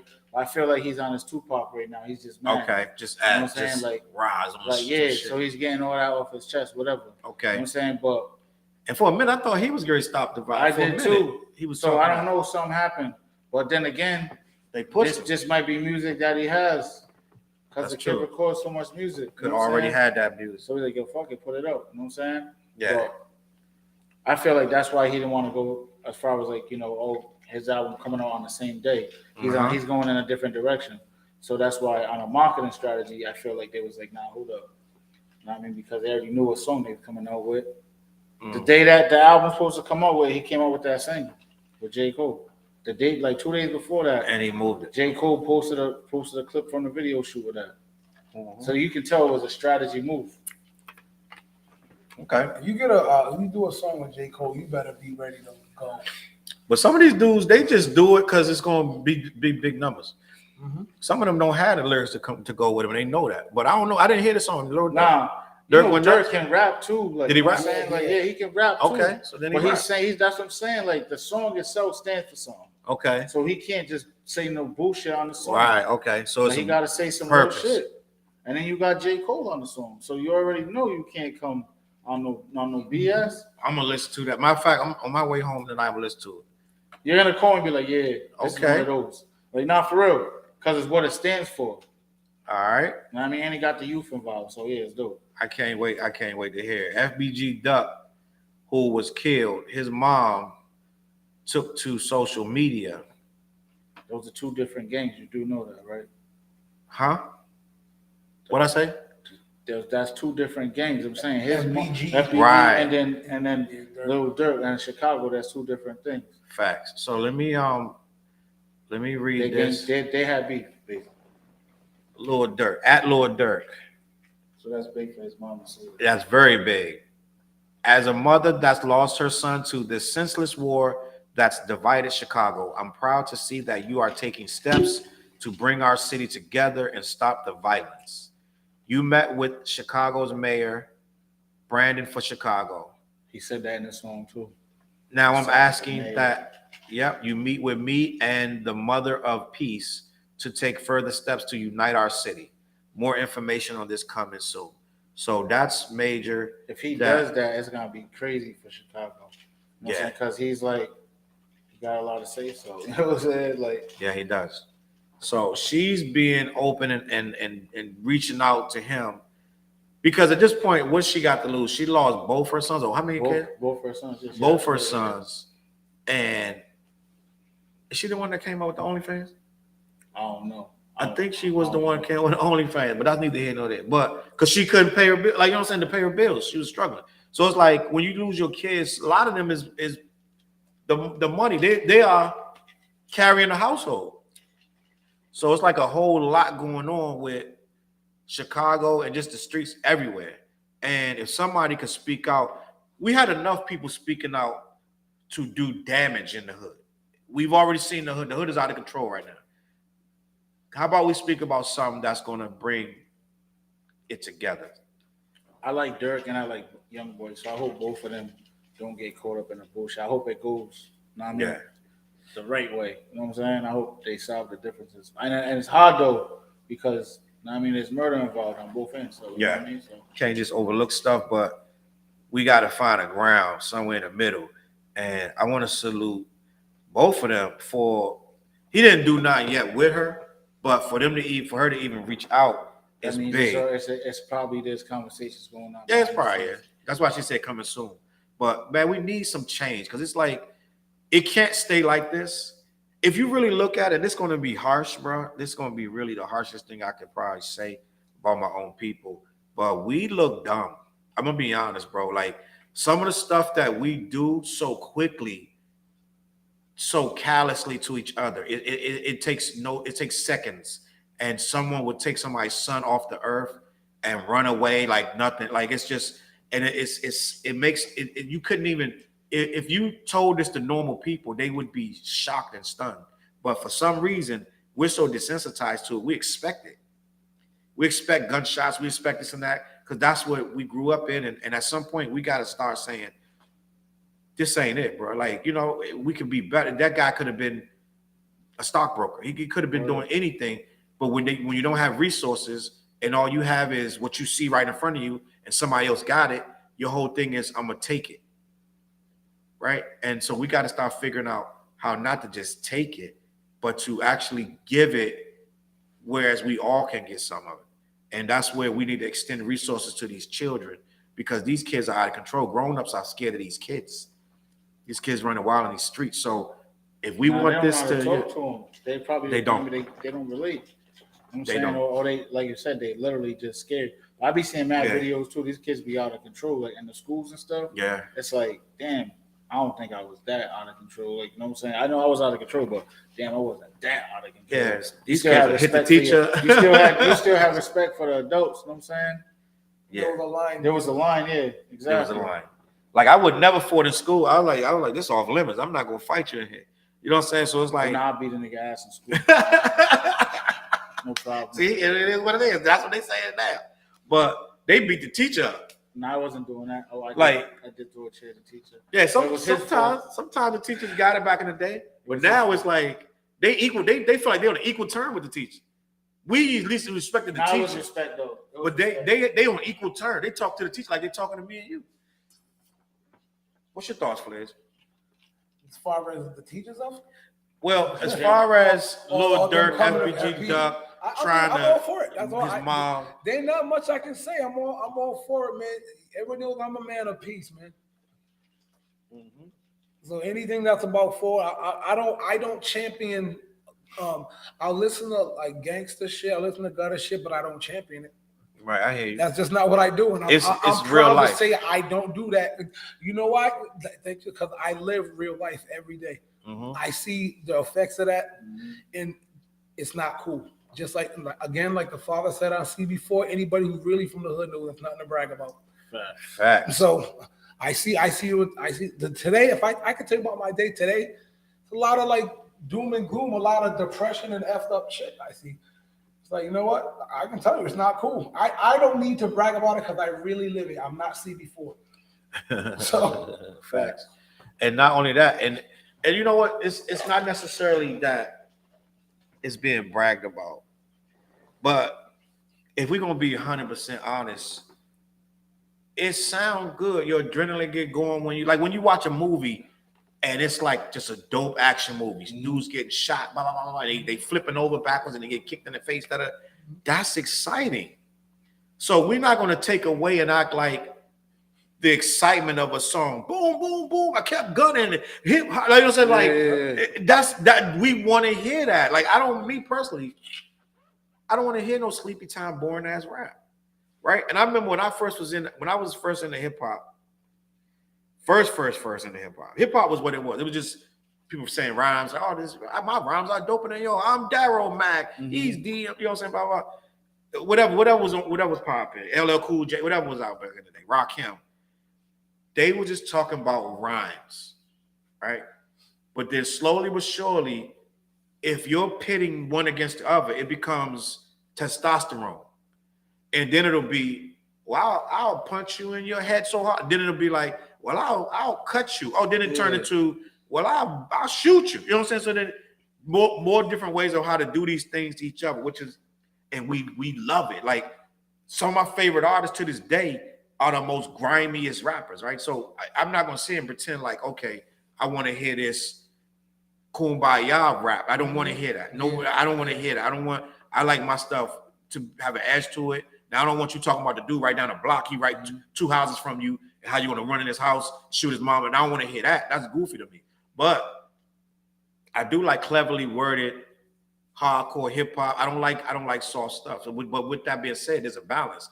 Back when NWA came out, a lot of us was confused that was real, right? And yeah, it was happening, but they wasn't doing it. The rappers ain't normally the ones not even doing it, right? So we get confused with the music sometimes in real life, but it doesn't have to be real life. It could just be music, bro, right? All these movies you watch, they're not real. They're just movies. And there's a limit to even what Charles is talking about, because I think I know Charles well enough to know what he's saying, but then there's people who think his line is wrong. Like, because if you say like, I PM Dawn, I think it'll be corny then. That's like you ain't gonna. But then I know I like people. PM Dawn. I like some of that stuff. All right, well, you know what I'm saying. I get what you're saying. Kind of. I would say like, that Dave's corny. Yes. Like, yeah, he's not gonna listen to stuff like that. But you will never say KRS One is corny, because I know you like KRS One. Mm-hmm. I know people who think KRS One is corny. You see how people's lines are kind of like, it's weird. Yeah. You know, it's like Public Enemy. I listen to that freaking preacher shit. You know, I've heard people like that.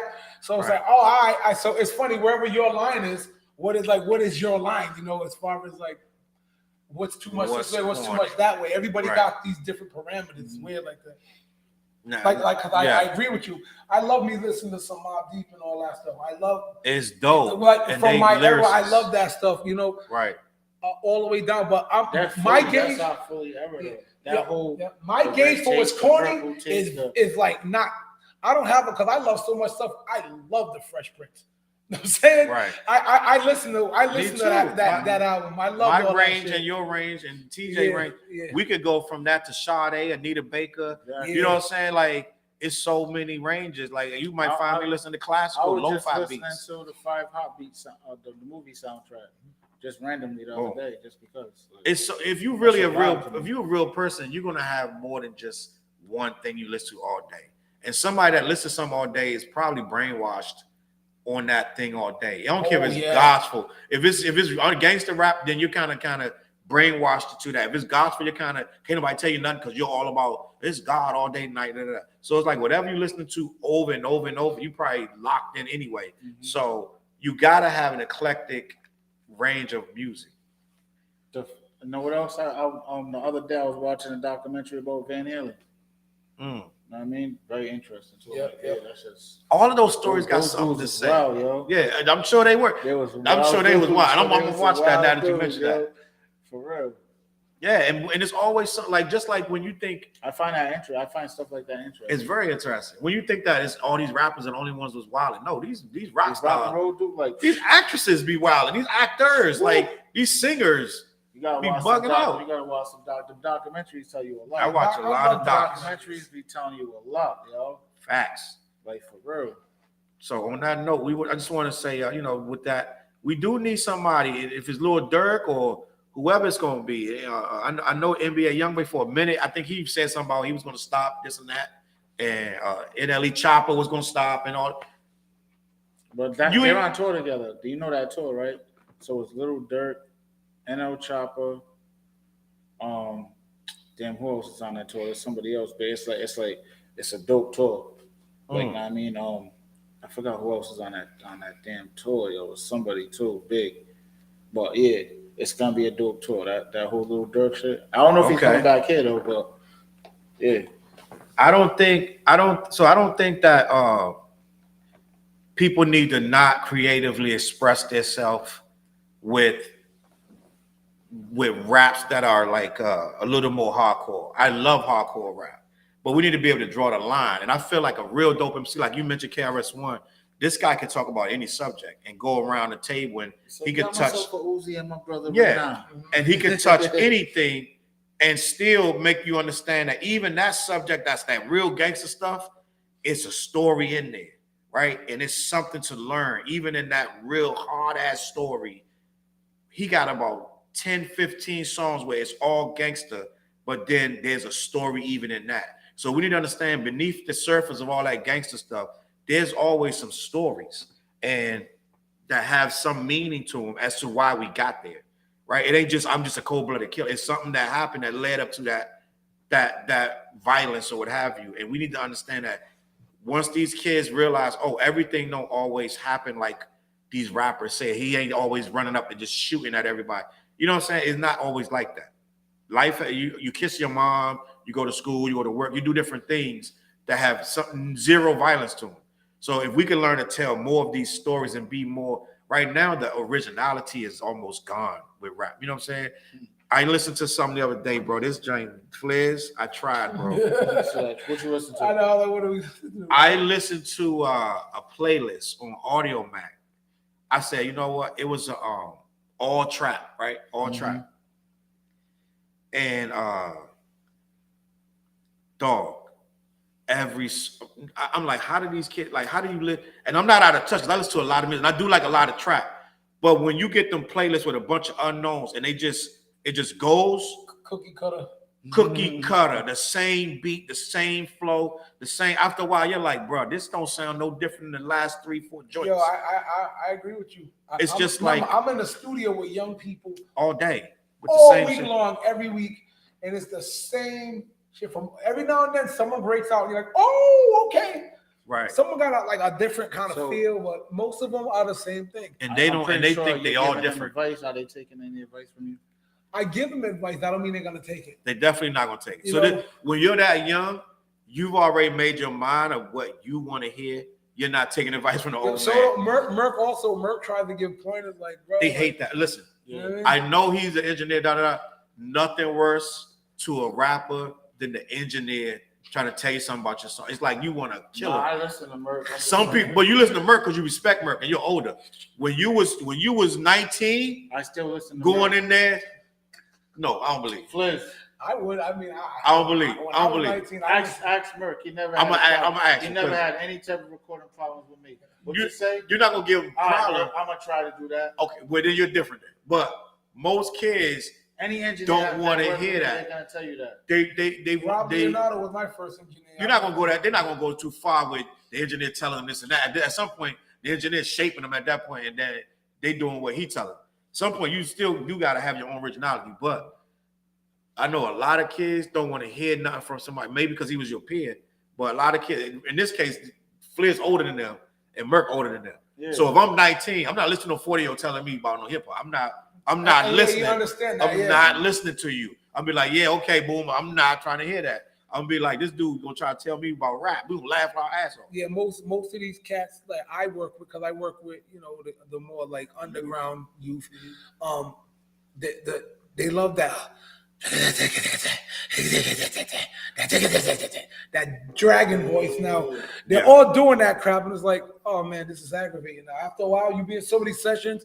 How many times you gonna rap like this? But that speaks to the culture now, bro. Like the culture now is forcing that. You gotta think the people making these playlists are stacking it with the stuff that gonna keep selling. They're not trying to venture out. They're scared, so they're gonna keep stacking it.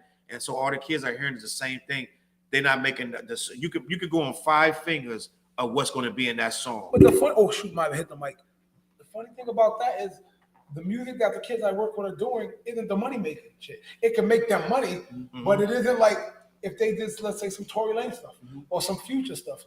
That's where they can like pop. Like you can really get money from doing that stuff. Like I literally at this point, I'd rather be in the studio listening to someone sing songy like Drake. At this point, I'm tired of that. Like I'm sick of that. I like somebody can give me some singing song.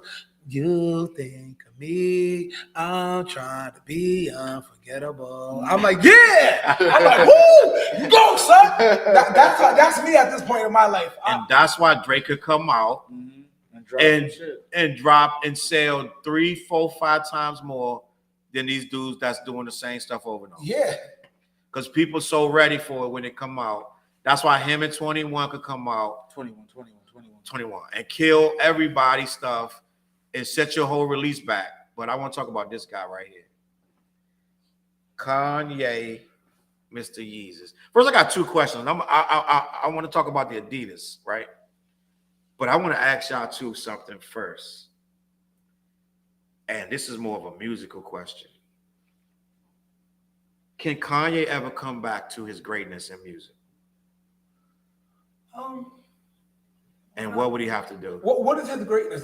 You got to say what was his greatness to you. What do you mean? What era is his greatness to you? Let's be honest, Fliz. This dude never had an era where he wasn't in his bag. So he only recently, in the last 3-4 years, have fell out of grace with everybody. So we're talking 20 years. This guy was always in the mix. I don't know what era where he had fell off. So I'm not saying fell off. He was different people. Like right. It's like that first album, College Dropout, all that was something different and special. So put it like this: could he ever be the beloved on the awards? He's getting 10 awards. He's considered the #1 rapper producer in the game. When he drops it, does all these numbers. He's right there with Drake numbers. Like, could he ever do that? Because the last album I say absolutely not. But I want to hear why you say that. Think so? But before, I'm gonna tell you why. But before this stuff with the Jewish this and that, ego situation. He was right there with Drake. Him and Drake dropped around the same time. Remember? What album was that? It was Jesus, Blood on the Damn Board. No, this was after. This was recent. This last album. Obviously, I don't know. Because Drake dropped right when they was in the middle of their beef before they made up, before Jay Prince Jr. made them do the show together. They both dropped each an album, and their numbers was very close. Drake edged them out, but his numbers was right there with Drake. I don't remember what album that was. Okay. But then he started doing Slavery Was a Choice and this and that and the third, and he lost a lot of people like myself.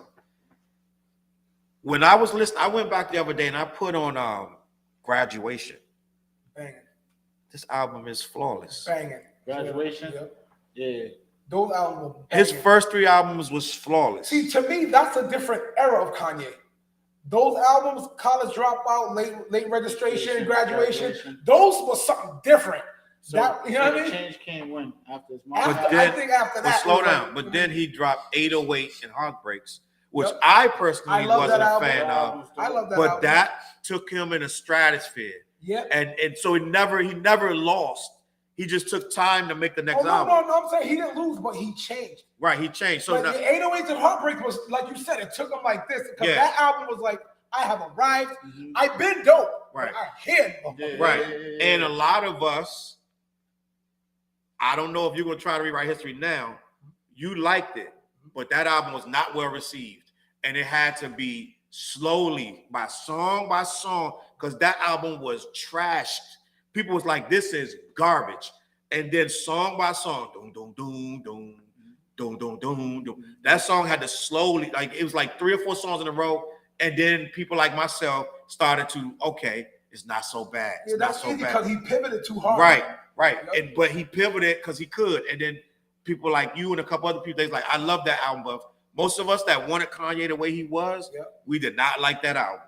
And he said it himself that y'all didn't like this album, but he knew what he was doing, and it was singing, and it was 808. It was like, what is this? What is this? Like, we couldn't understand. Us purists could not get with it. So, but he took the game with him. The game followed him and went with him. He did. How many videos came off of that? Like about 4. And then he dropped that and went to Dark Twisted Fantasy, if I'm not mistaken. But no, was it Yeezus? I hated Yeezus. I didn't like Yeezus. That was his worst album to me. Yeezus did not catch me at all. I'm gonna do his discography right now. So because I want to be right. But Dark Twisted Fantasy didn't bother me that much. But no, I thought you were saying you hated it. No, I love Dark Twisted. My Dark Twisted Fantasy. Yeezus was the only album I'm like, ooh, what was this? All right, so let me see. I got his. And I didn't even hear the last joint. The newest shit? Yep, I didn't hear the newest joint. I don't think I did either. So here we go. Why is this not in order? But if I had to answer your question, I think, I definitely think Kanye, the thing about people who are great off of like talent, you know what I mean? It can always smooth over any issue you had. I noticed that. like rest in peace to Kobe when he had his issues. I always said, "Oh, he'll do start winning again." Nobody's thinking about that shit. No, I'm gonna tell you, Kanye and Kobe is different, bro. No, I'm just bringing up like Michael Jackson. Their Like, situations were different. Like R. Kelly was like R. Kelly been effing up for years and years. He just kept dropping bangers. We two-stepped over his issues. Well, I'm gonna tell you why all of them are. I'm gonna tell you why all of those are different. Because we didn't have the social media era like we got it now. Nothing is forgotten now. So back then, R. Kelly had his issues with the girl when he peed on the girl, this and that, that got forgotten, and there was nobody to keep bringing up, reminding you about it, right? Yeah, well, more than that, he did more than that. Yeah, he did a lot, but there was nobody to keep reminding. So the next song was the next song. Boom, boom, boom. Kobe stuff really wasn't social media era yet. When he did that with that girl, when the girl said he did this and that, and he claimed he didn't.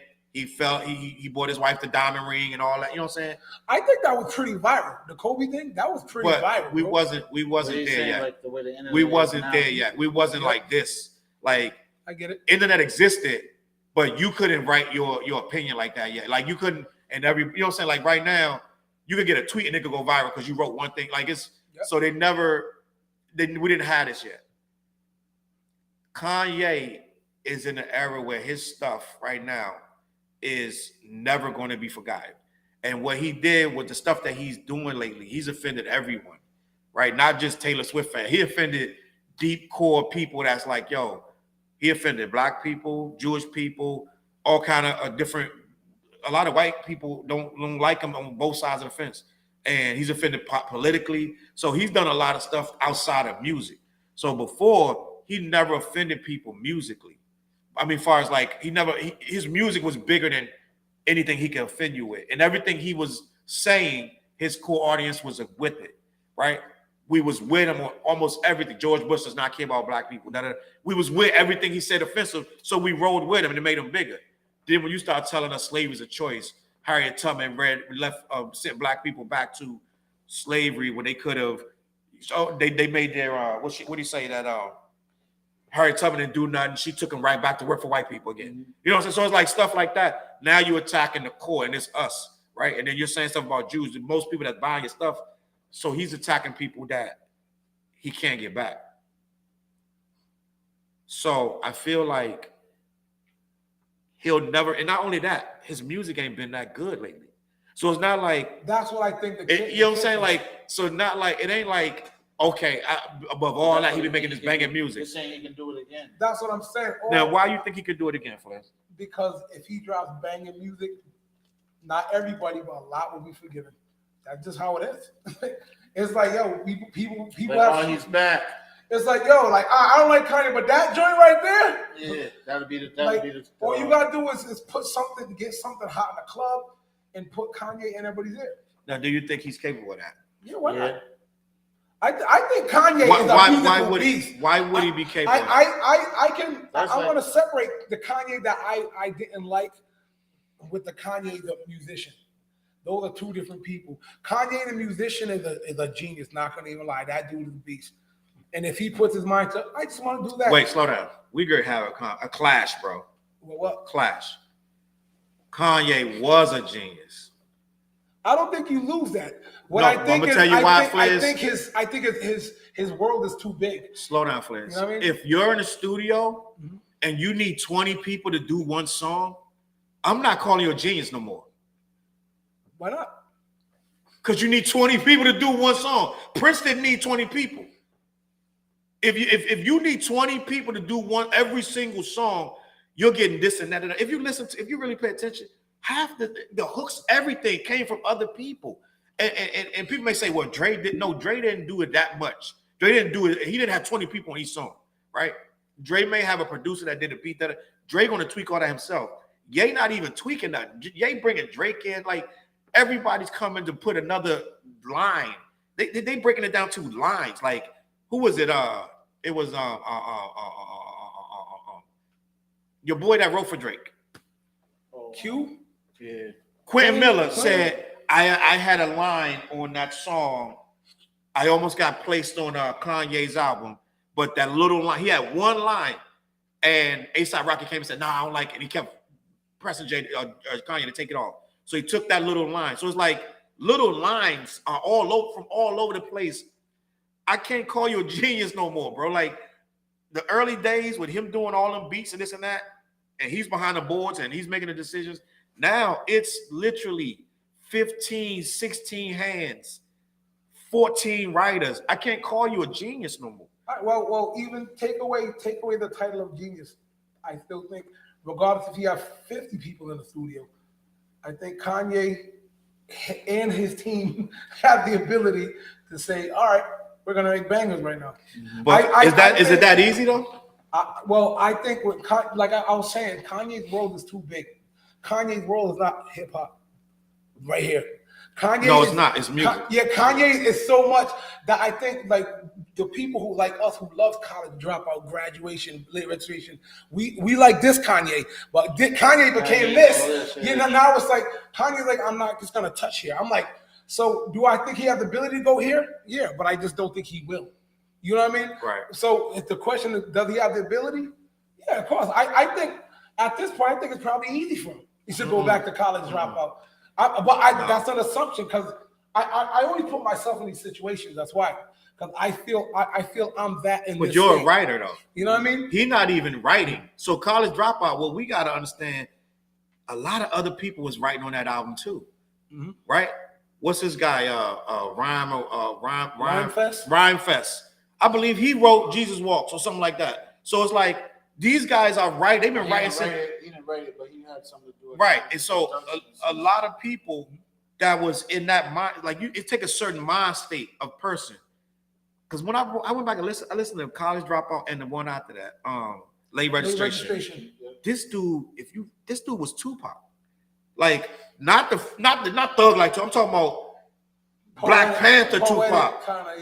Black people like this dude saying, go back and listen to these. I'm like, bro, this dude was the most blackest rapper. Like he was like this dude was saying everything that we was believing. He literally, like I was like, this dude was Black Thought, bro. Like the stuff he was saying. Go back and listen to Heard Him Say. Really listen to that room. They sent to Nick every snap. Like, yo, it was saying all types of like. It was beautiful. It was poetry, bro. At that point, no one. I say that's because that was younger Kanye. Kanye is also going through something that I feel I go through. What? It's like I don't have the same beliefs that I did when I was younger. Mm-hmm. Like, you know what I mean? You know that term, you can die young or live long enough to see yourself become the bad guy? Yeah. I more understand what that means because my views aren't young and I see even political views. I don't agree with what I used to. And I see Kanye saying stuff. I'm not with all shit Kanye says, but I know what, like, all right, he went on a trajectory. Like, he was so poetic to us because we all had the same mindset. Mindset. But as you grow older, everybody's gonna start branching off into different feelings of different. I see a lot of stuff that could potentially get me in trouble sometimes during the day, but I try to make sure I box it in a little bit. I don't want to go, but I'm gonna be man enough to say, here's my belief though. You know what I mean? Yeah. So I think Kanye just don't have that box. He'll be like, fuck that. Here's what I'm saying. He's like, love me or not. Yeah. Fuck you. Yeah, cool. Yeah. That's Kanye. He's off. He goes off and like, you know, and sometimes it seems like he needs to be medicated. Like, yo, it's like, dog, you gotta pull that in a little bit, bro. He does need to be medicated. But I attribute a lot of that to like you just don't think the way you did when you was like that age. Like, you know what, you're real good at like expressing things. And I think that everything you said is true.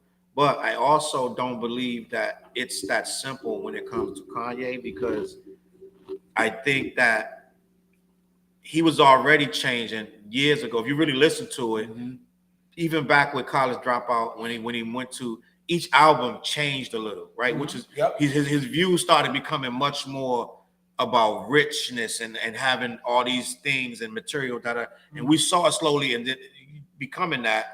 And then it just went all the way left, where it was like, I don't care nothing about that backpack stuff. I'm a rich guy. You know what I'm saying? He's not even swimming in. I never even like backpackers. I like niggas. So, but that's when he was beloved, when he was saying stuff. Now he's not saying nothing. Like, to be honest with you, like on Life of Pablo, which I like. when I realized Kanye was gone was when that song "Father Raised My Hand." This should have been the most prolific lyrics we ever heard in hip hop, right?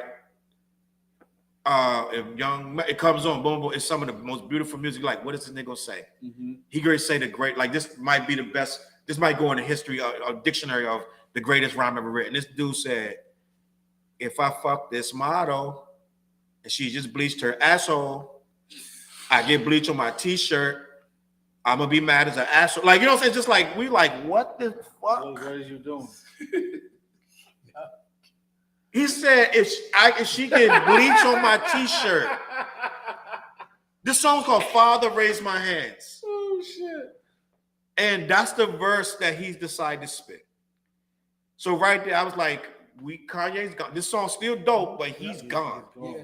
He's gone. If that's what he put on the paper that he thought was matching this song, we lost this guy. And we did. He never came back. Now, since then, since Pablo, in my opinion, his music has slowly gotten worse and horrendous. So I don't think that he can just snap it on and So make a basically dope right album. now- Go ahead. So basically, right now, you got, I want all green Skittles in my dressing room, Kanye, is what you're saying. Facts. That's the only way to sum that up. Facts. And a big butt model, white girl. Yeah. He wants that Kanye. I got the flow Make- like hydraulics. I'm in the bump like hydraulics. I can't call it. I got the flow like alcoholics. And that's a dope song, though. That was my joint. That was him and who was on that? Was it Quali? Yeah, I get him high. You know, Yeah, I get him high. That's the early you don't know, Kanye. you don't know, Quali. Why is you lying? Yeah. Wait. That was my Is joint. that one of the first times that he was on a record with them? Probably. Maybe, I don't know. Because it's on the documentary. But I was supposed to be talking about Adidas getting Kanye back. Will it work? And did they if they do that, are they going to look silly because they supposedly dropped him because he was anti-Semitic, and now you a Jewish company, right now. and you're going to take him back because you're trying to move some Yeezys from the warehouse. What's your thoughts, Flizzy? The Almighty dollar. Yeah, I was like, yo, it trumps most problems, bug. Like, that money, man. You can say all you want, but when it comes down to billions, being a billionaire is even different from a millionaire. So I've heard. I can't talk from experience, but so I've heard that being a billionaire is different. And it's like when you start talking about billions, you start putting that B in front of the alien. You know, you're talking a different kind of thing where you're gonna take a lot more. Like, I love Jay-Z's line, "There's no such thing as an ugly billionaire. I'm cute." I love that line. I'm like, you know what? He's kind of right. I don't think I know any woman that'll be like, I wouldn't date him. He got a billion. I'll give him a shot though. You know what I mean? It's like billions change a lot of things. It's like, I got this warehouse full of, I got billions of dollars right here. All right, the anti-Semitic thing died down. No one's talking about it no more. Hey, Kanye, look. Let's make this money together. Yeah, let's slide this. Let's get this money again. Can I just don't say nothing stupid, please? You seen the movie Air yet? I'm about to watch that. Yeah, I didn't see that. Yep. It's good. Yeah, I'm about to watch that. It's free too on I think it's on Peacock or something. yeah. Hey, so basically it tells you, what I'm saying, That's like, how for the they free do- app. Yeah. No, but it's not. It tells you how they It's not free. That tells you how, you know what I'm saying, like they got Jordan over there, but it was just like Nike was folding. A lot of them was folding, you know what I'm saying, at the time. Yeah. But like, he wanted to go to, I think it was Converse or Adidas. You know what I mean? But Homeboy was just so like pushing the issue of, look, here's what they're going to do. Yep. You know what I mean? But they were smart to build a sneaker around Jordan. Give me a sneaker, Like, you know what I'm saying? Yeah. I gotta watch that movie. So bro. it was just like, it was very smart from that business standpoint of that. But that's basically what is going on with Adidas. The money is with Kanye.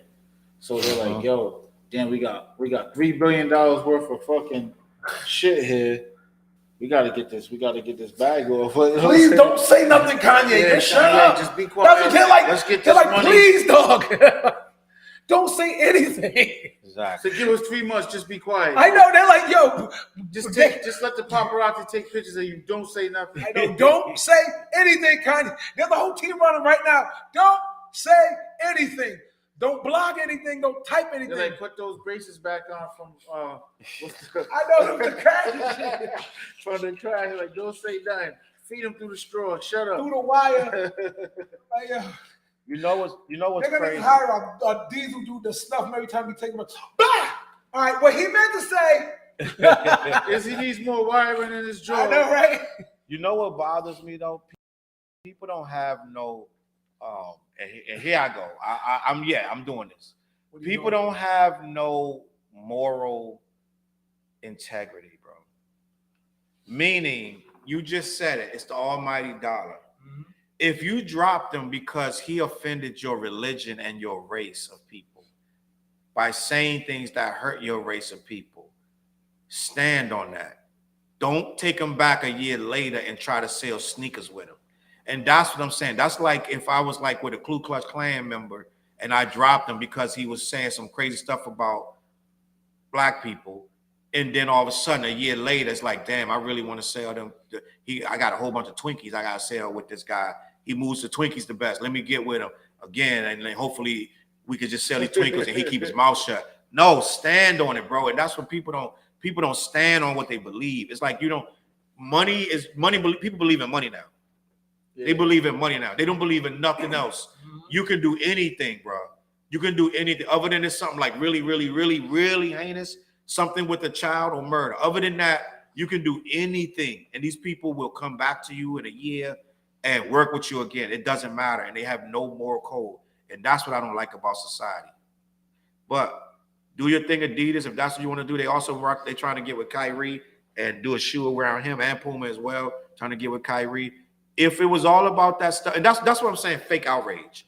It's fake outrage when they had all this stuff to say about anti-Semitism and all this stuff, and now you're going to work with them again. I'm sick of the fake outrage, and next time, don't say nothing. And on that note, don't say anything. That was a double negative. If y'all got anything y'all want to say before we do this insane in the membrane and get out of here. I'll say, you ain't up on this podcast. Go to my Facebook page. Go to artist named Fliz, or you can go to Travis Fliz Wiggins, and you can find the link. Actually, no, you know what? Just go to FlizzMusic.com and link through there. Follow me everywhere. TJ Source 401. Spread Love Not Hate album still available. Wow. Champagne and Good Vibes video on YouTube. Video on World Star. What else? Yo, I'm working. I'm working. Scarlett Show. Scarlett Show. Clash Brothers, of course, you already know. Yo, we moving. Yeah. Go to BK Lobster, get you some good food out there in Foxwoods. You know what I'm saying? We just did the jingle for that. You know what I'm saying? So you'll be hearing that soon. You'll be seeing the commercials and everything. A lot of things is popping behind the scenes. So yeah. It's gonna be a crazy this Sunday, the award show. Yep, this Sunday, the Rhode Island is live. I'm trying to restore the feeling. And just get with us. It's gonna be crazy. Don't it sound like there's a lot of stuff June that 1st we can't is talk my about? birthday. June 1st. June 1st, your birthday, Flynn? Oh yeah, that's my bash going on. Yo, is the bash going on? Oh yeah, y'all having a party. You're over 21 and you're sensible about your brain. Come through. All right. It's at 249 Main Street in Pawtucket, Rhode Island. It's come early, leave early. 6 p.m., 9 p.m. Wow. Let's get it. So where's the after party at? Jail Dana's. Oh, see? Say less. Shout out to Lady Ruckus. Lady Ruckus, I told you I'd come through there after that. You know what I'm saying? So there's a few people who can't get there by 9, so they're going to fall up in Jail Dana's after. Shout out to my man Rob from the training school. Word, and I'll take some wings. Jail Dana's, you already know I'll take some wings. Send me the thing again about the party. I got to my lemon pepper and what I get last time? Lemon pepper teriyaki. You know what I'm saying? You know what I missed tonight? We didn't have no story times. Damn, Dante ain't even here to do the daggone story times. But I do got one time at band camp. Ass nigga. But listen, I do got something that I do want to tell you about Insane in the Membrane. And we're gonna get out of here on this one. I found this one to be a little funny. It's about dolphins. Huh? Dolphins get high. How the fuck does dolphins get high? I didn't get them high. I'm going to tell you right now how dolphins get high. Many studies suggest that dolphins are the second smartest living organisms behind humans. After all, their brain to body proportion is slightly less than a human's. In addition to being known for their innovativeness and their superior ability to teach one another things, dolphins are also notorious for having a good time. A video recently surfaced online of a group of dolphins getting high together by capturing a puffer fish and biting into it, subsequently releasing a toxin that induced a state of euphoria. Once they are done with the puffer fish, they simply let it go and enjoy their trip together. Right. And that picture that you see on the screen is dolphins getting high off the puffer fish. That's ill, yo. And going into euphoria state. So they're not even killing it. They just eat, they just bite it a little bit, right? They get some squeeze out the little smoke or whatever they got going on. Look at it. Look. You know, see this thing over here? Look, check it out. Look, there goes the smoke, bro. Right? See? Dolphins get high like everyone else. Hi, kids. Do you like dolphins? Hi, kids. Do you like puffer fish? Like, listen. Want to see these puffer fish and get? I find that to be funny. There's a video, if you go online right now on Twitter, look that up for yourself. It's hilarious. Like, yeah, yo, take this Gorilla Glue. Say less. Say less. Thank y'all for watching, man. I had a good time tonight. I hope y'all enjoyed the show. Share, hit the like button, hit the subscribe. This Sunday we going in, and it's going to be just more stuff coming. Peace.